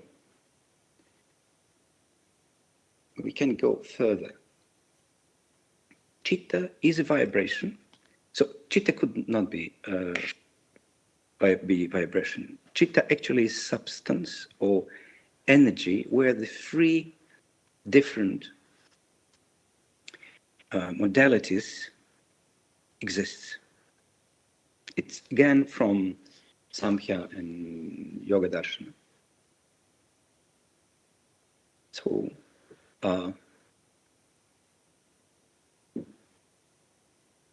the first modality, when the sattvic energy dominates, is called Buddhi. Sorry, we all know word Buddha and Bodhisattva. It comes from there. So when the differentiation and separation from the world occurs, then the next ahamkara comes in. This is Rajas, energy of Rajas. And the third is Manas. Even our kind man, like man, it comes from word Manushya, which is connected to Manas. Because Manas is connected to all the sensory, 5 Jnanindriyas and 5 Karmindriyas, sensory system.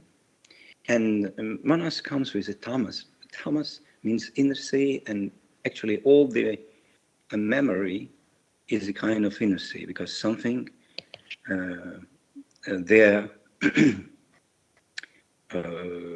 is, so it stays for a longer time, so this is some kind of inner sea. And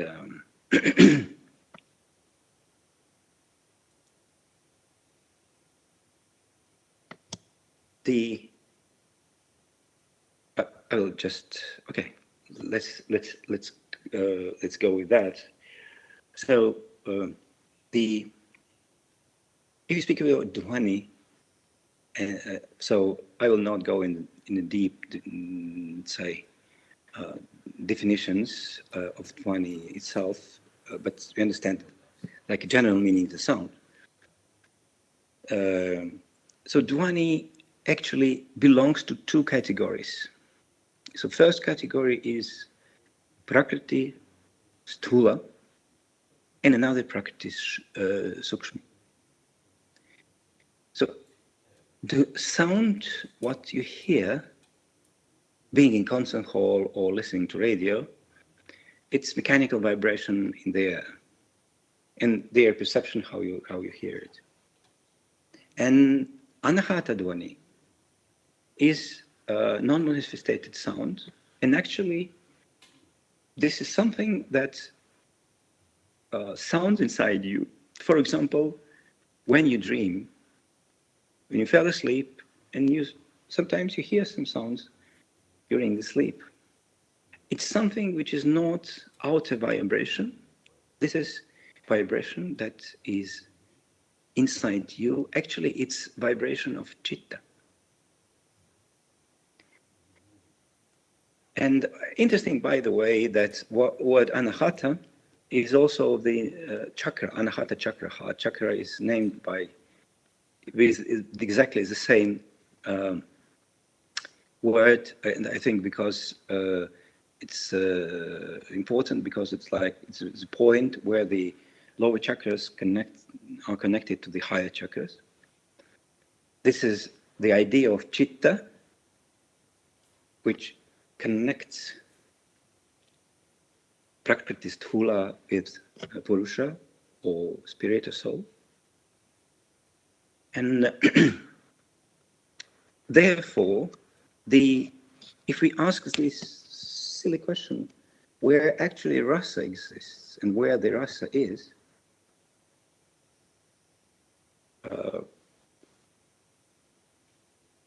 the idea that Rasa is an emotion that is very widely spread idea. It's written millions and zillions of times, but the meaning of what Rasa is more complex, because in one part of music there are several parts, could be several parts, and during these parts you can feel different emotions, but the Rasa is something which is the behind all and something which is result. If you open our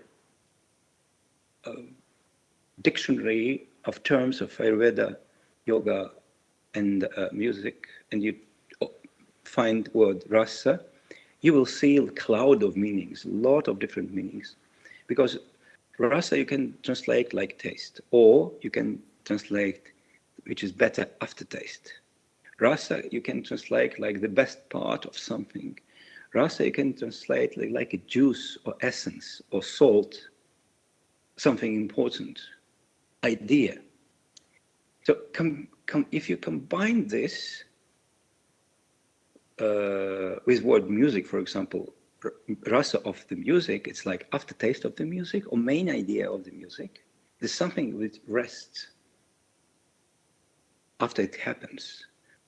Because rasa is not just bhava or some emotional reaction. The concept is deeper and wider.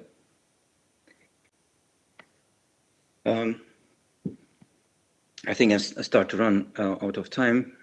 Sorry. Just a little glimpse on Indian classical music of India, and its connection with yoga. The system itself,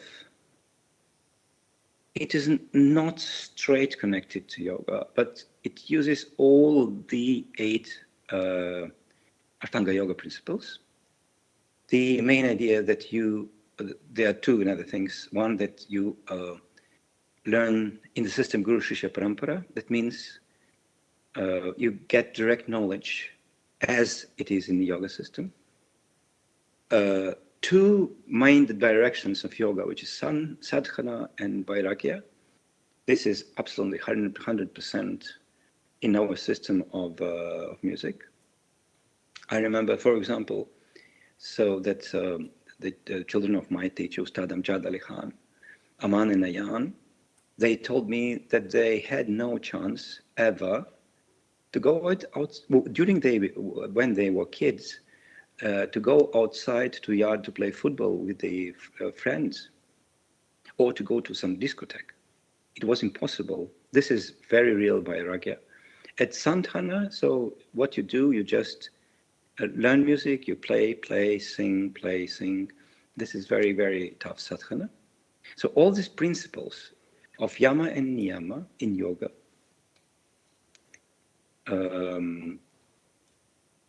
pratyahara, dharana, dhyana, asana, pranayama, and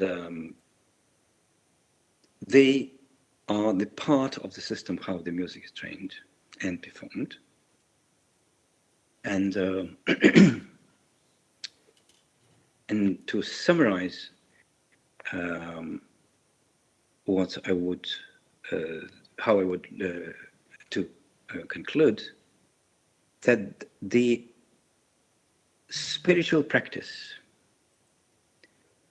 is by the, if we are speaking strictly in the understanding of how this world is built, Sankhya and yogic science, so spiritual practice, in practice, sorry, it means the practice with the body,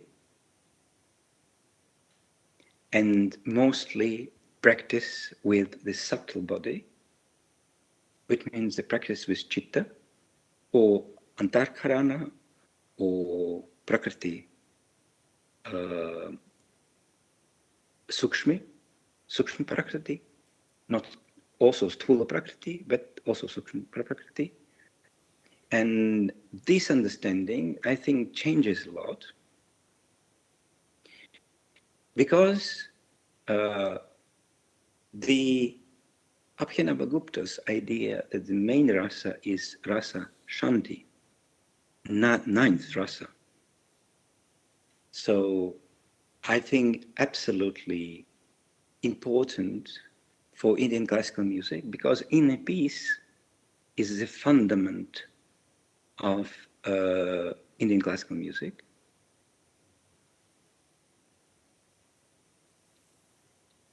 And to the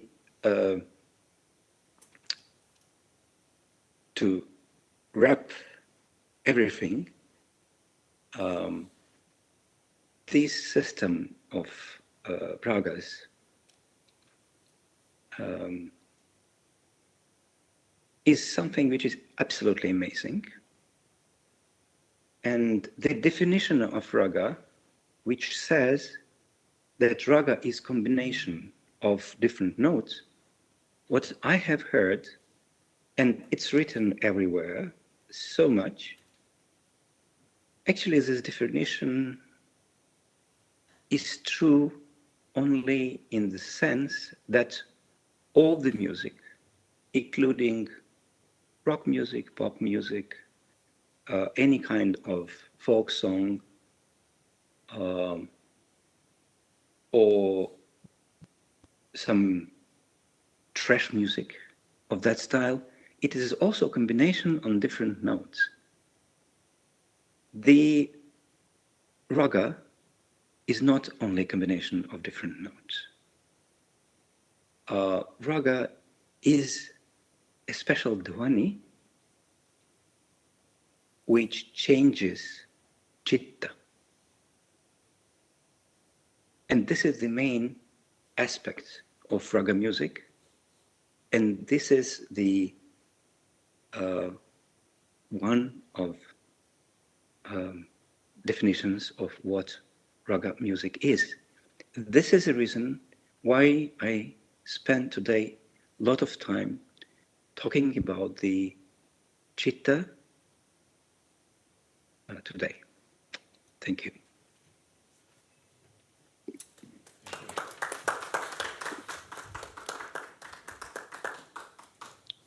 Thank you so much for your valuable contribution. I have a very short question.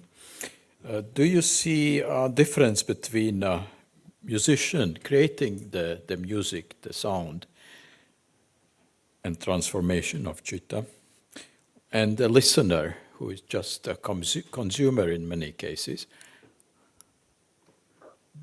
I understand.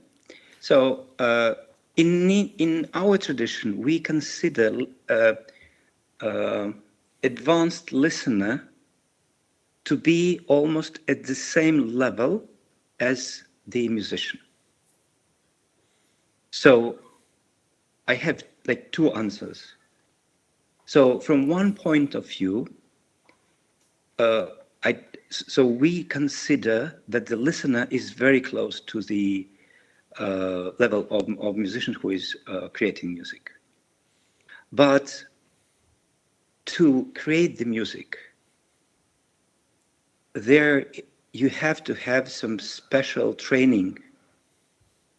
And this difference lays definitely in this training period, this training, specific training to differentiate the sound and produce these sounds in the particular system under the rules of a particular discipline.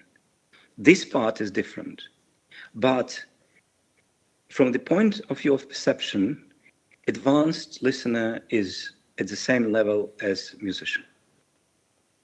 Thank you so much. We appreciate that very much.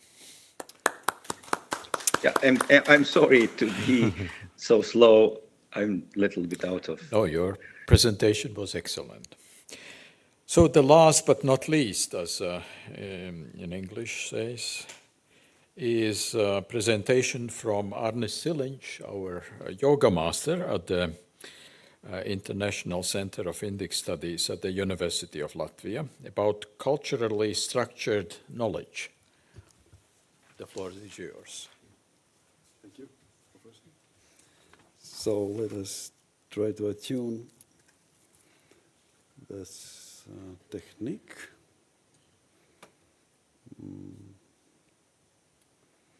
My presentation must be somewhere.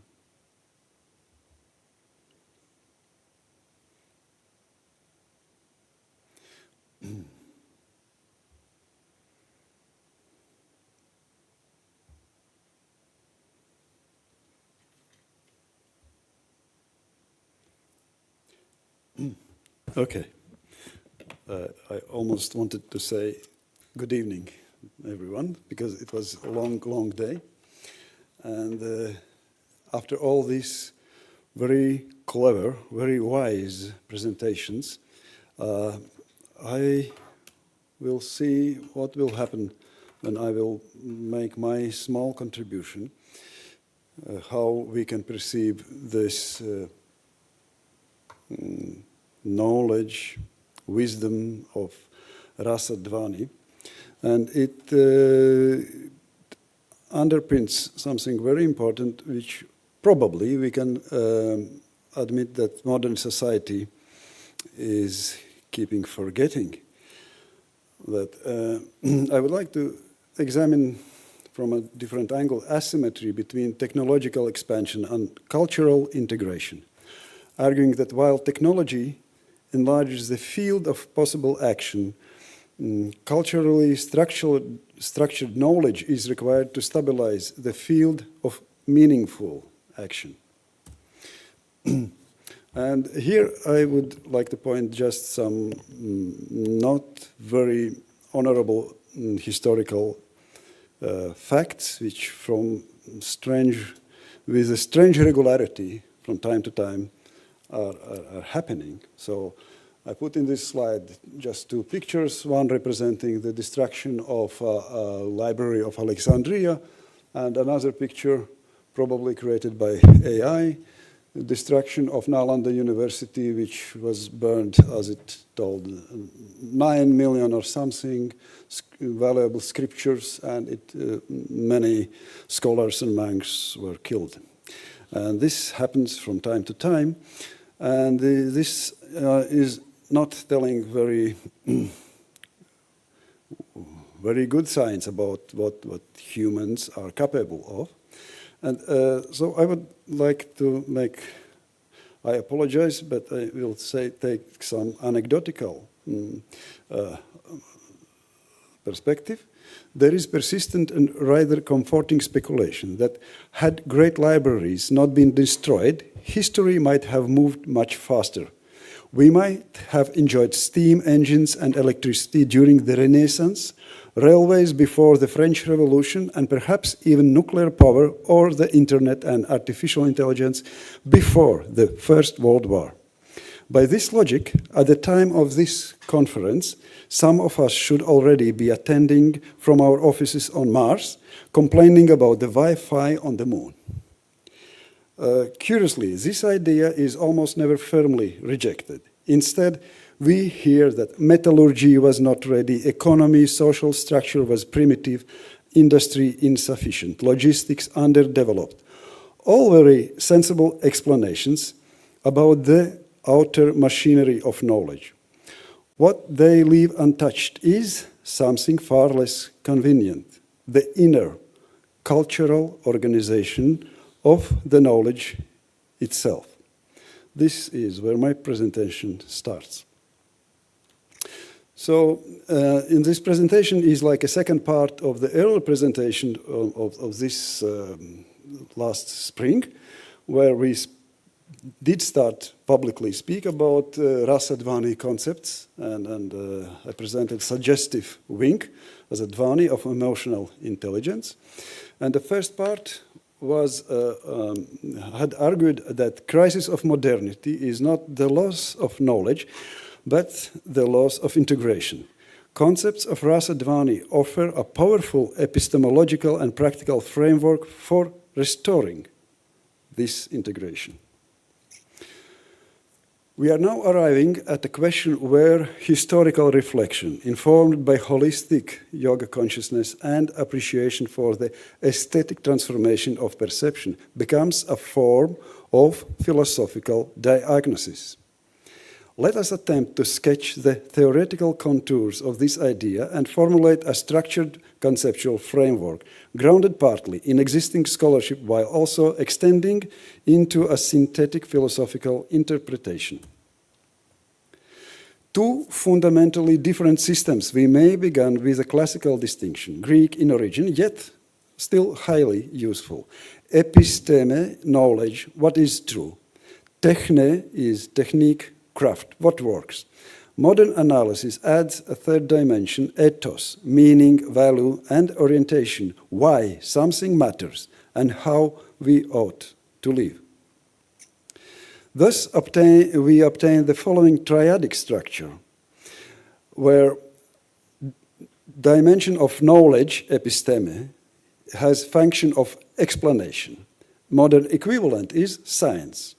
Dimension of technique, techne, has function of control and production. Modern equivalent is technology. The meaning as dimension, ethos, has function as for value and orientation, and modern equivalent for culture.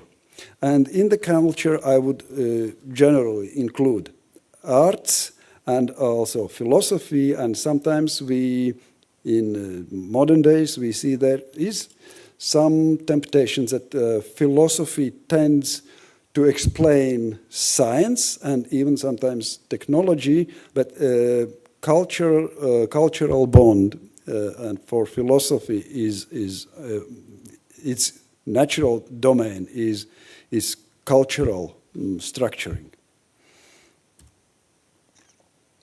So technological progress, by contrast, primarily reflects the growth of techne, partly enabled by the expansion of episteme. Structural difference, linear versus integrative systems. Technological progress is accumulative and linear. Innovations build on previous innovations. Knowledge can be modularized. Results can be externally verified. Progress can be measured objectively. Example, steam engine, improved engine, turbines, power grid. Each step does not require full cultural agreement of society. Integration of knowledge is rather different, where meaning, culture is complex systemic equilibrium. It requires shared values, plus interpretation, plus practice. And it cannot be modularized. You cannot install meaning like a software in our computers. It depends on education. And this is where we are in consonance with previous speakers, that when education is recalibrated through the lens of Rasa Dhvani, it naturally shifts our aim. We require not only masters of highly competent action, but we need also masters of highly refined perception. For meaning is not simply out there in objects. Meaning emerges through the interplay of skillful action and skillful perception, co-created in experience. Narratives and lived experience. If one part shifts, the whole system destabilizes. Case structural contrast. Technology is additive and cumulative. Integration is holistic and fragile. Why technology accelerates? There are three powerful mechanisms. Cumulative amplification. Technology evolves cumulatively. Each invention becomes a tool for further invention. Cultural evolution of tools is faster than biological or even social adaptation. Externalization. Technology stores knowledge outside the human mind. Books, machines, digital systems, and it does not depend on internal coherence of a culture. And weak consensus requirement. To adopt a technology, you only need it works, not agreement about meaning or purpose. Hence, acceleration is almost automatic once the system starts. Why integration collapses? Now the more subtle part. Integration collapses not because of our ignorance, but because of structural overload, cultural lag, classic sociological insight. Technology transforms life faster than values can adapt. Non-material culture, norms, meaning, lags behind material change.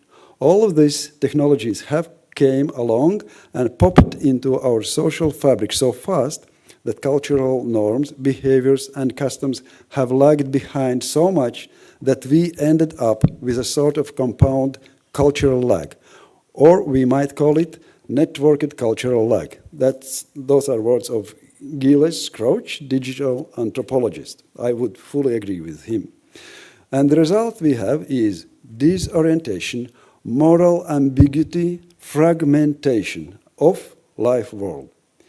Differentiation, fragmentation of knowledge. Modern systems produce highly specialized domains, disconnected expert cultures. But meaning requires integration across domains. So you get more knowledge, less understanding in a lived sense.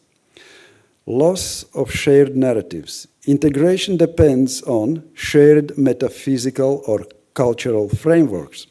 When these dissolve, knowledge fragments into disciplines, value fragment into identities, and practice fragment into lifestyles. Increasing systemic complexity, tainter-type dynamics, societies solve problems by adding institutions, layers, expertise. However, complexity requires energy and coordination.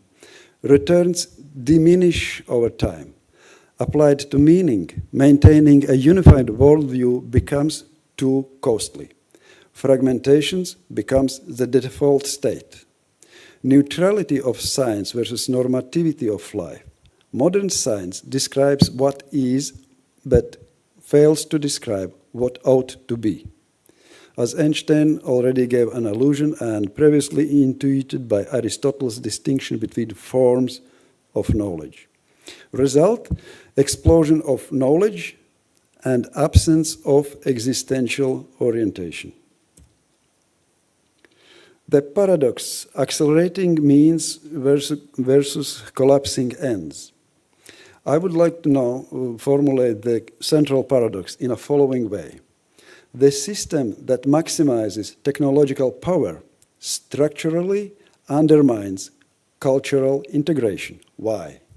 Because technology rewards efficiency, specialization, abstraction. Integration requires coherence, shared meaning, embodiment. These are not the same optimization criteria. And here, just a small, concise comparative schema. the feature of structure in technological progress is linear and accumulative. Knowledge, meaning cultural integration, structure is holistic and systemic. In technological progress, dependency is external artifacts. And in knowledge, meaning culture integration, dependency is internalized worldview. In technological progress, speed is exponential. In knowledge, meaning culture integration, speed is slow and generational. In technological progress, failure mode is obsolescence. We know how our smartphones are getting old in just a few months sometimes, so the aging is a great problem of technological progress. And in knowledge, meaning culture integration, failure mode is fragmentation, collapse. Validation in technological progress is functionality, it works. In knowledge, meaning culture integration, validation is existential adequacy. Does it make sense? Why this matters historically? Library of Alexandria Destruction Revised. Our earlier reflection can now be reframed. The Library of Alexandria symbolized accumulation of episteme.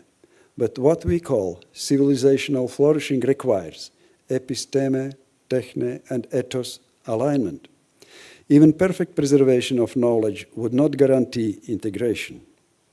I would like to propose a deeper philosophical formulation, new synthesis, if we may, to compress this into one conceptual sentence.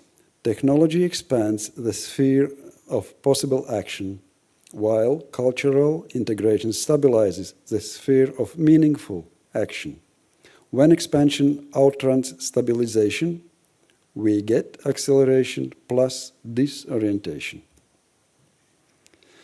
A final reflective note. From my comparative philosophical perspective, classical systems aimed at integration first, technique second. Modern systems invert this. Technique first, integration deferred. This inversion may explain both unprecedented power and pervasive existential unease. Final synthesis is, it could be, technological progress is structurally easier to accumulate, scale, and accelerate. Integration is structurally harder to maintain because it is systemic, value-laden, and fragile. Therefore, civilizations are becoming increasingly advanced in technical capability while simultaneously growing more fragmented in their existential orientation. So next efforts will be made mapping this distinction onto Indian jnana, karma, dharma, rasa, dhvani theories, Greek and modern European frameworks. We would like to see whether any tradition achieved a more stable integration model as we are having today. So this is the second part, and we will keep working on Rasa Dhvani useful study. And that is the end of my presentation for culturally structured knowledge, a needed transition towards true emotional intelligence. If you have any questions?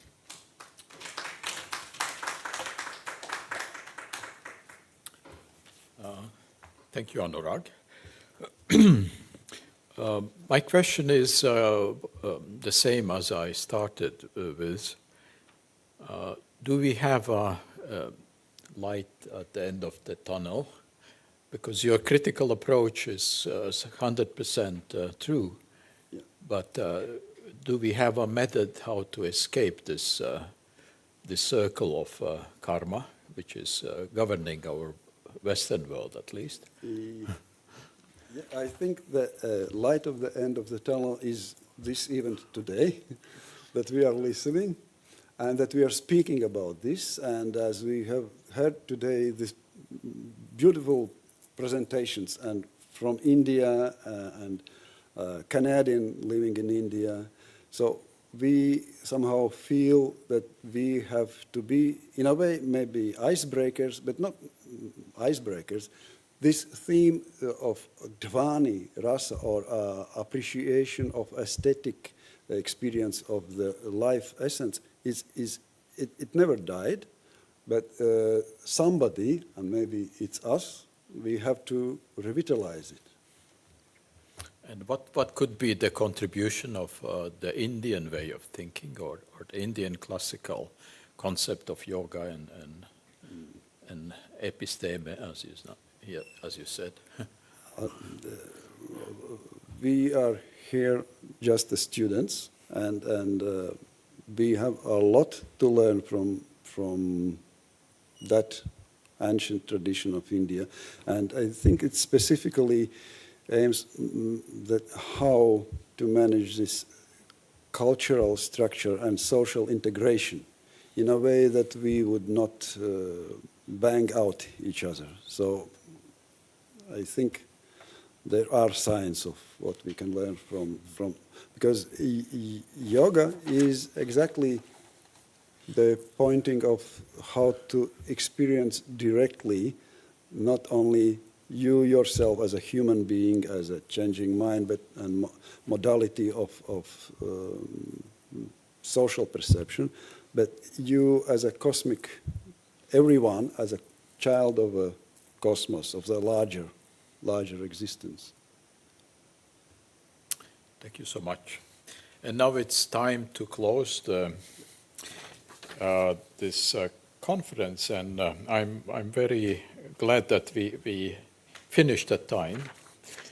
And in my vote of thanks,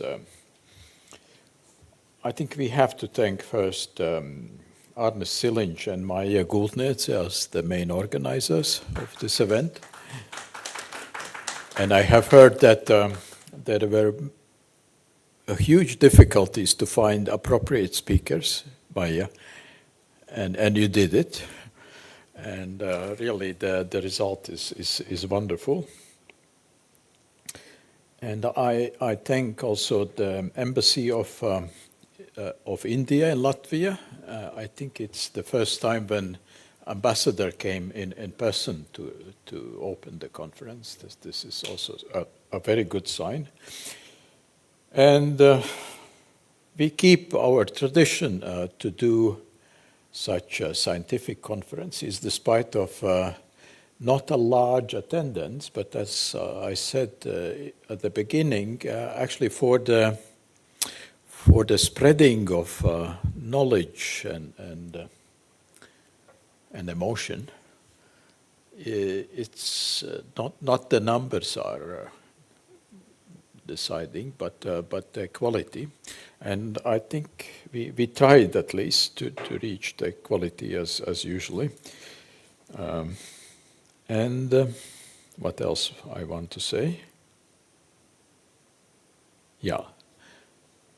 Thanks for all listeners and also speakers which are currently, hopefully, online.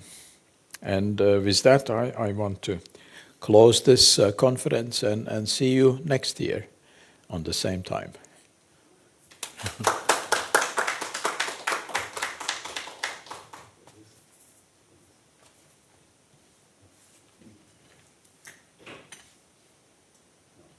Varbūt, ka mēs visi varam sanākt un nofotografēt.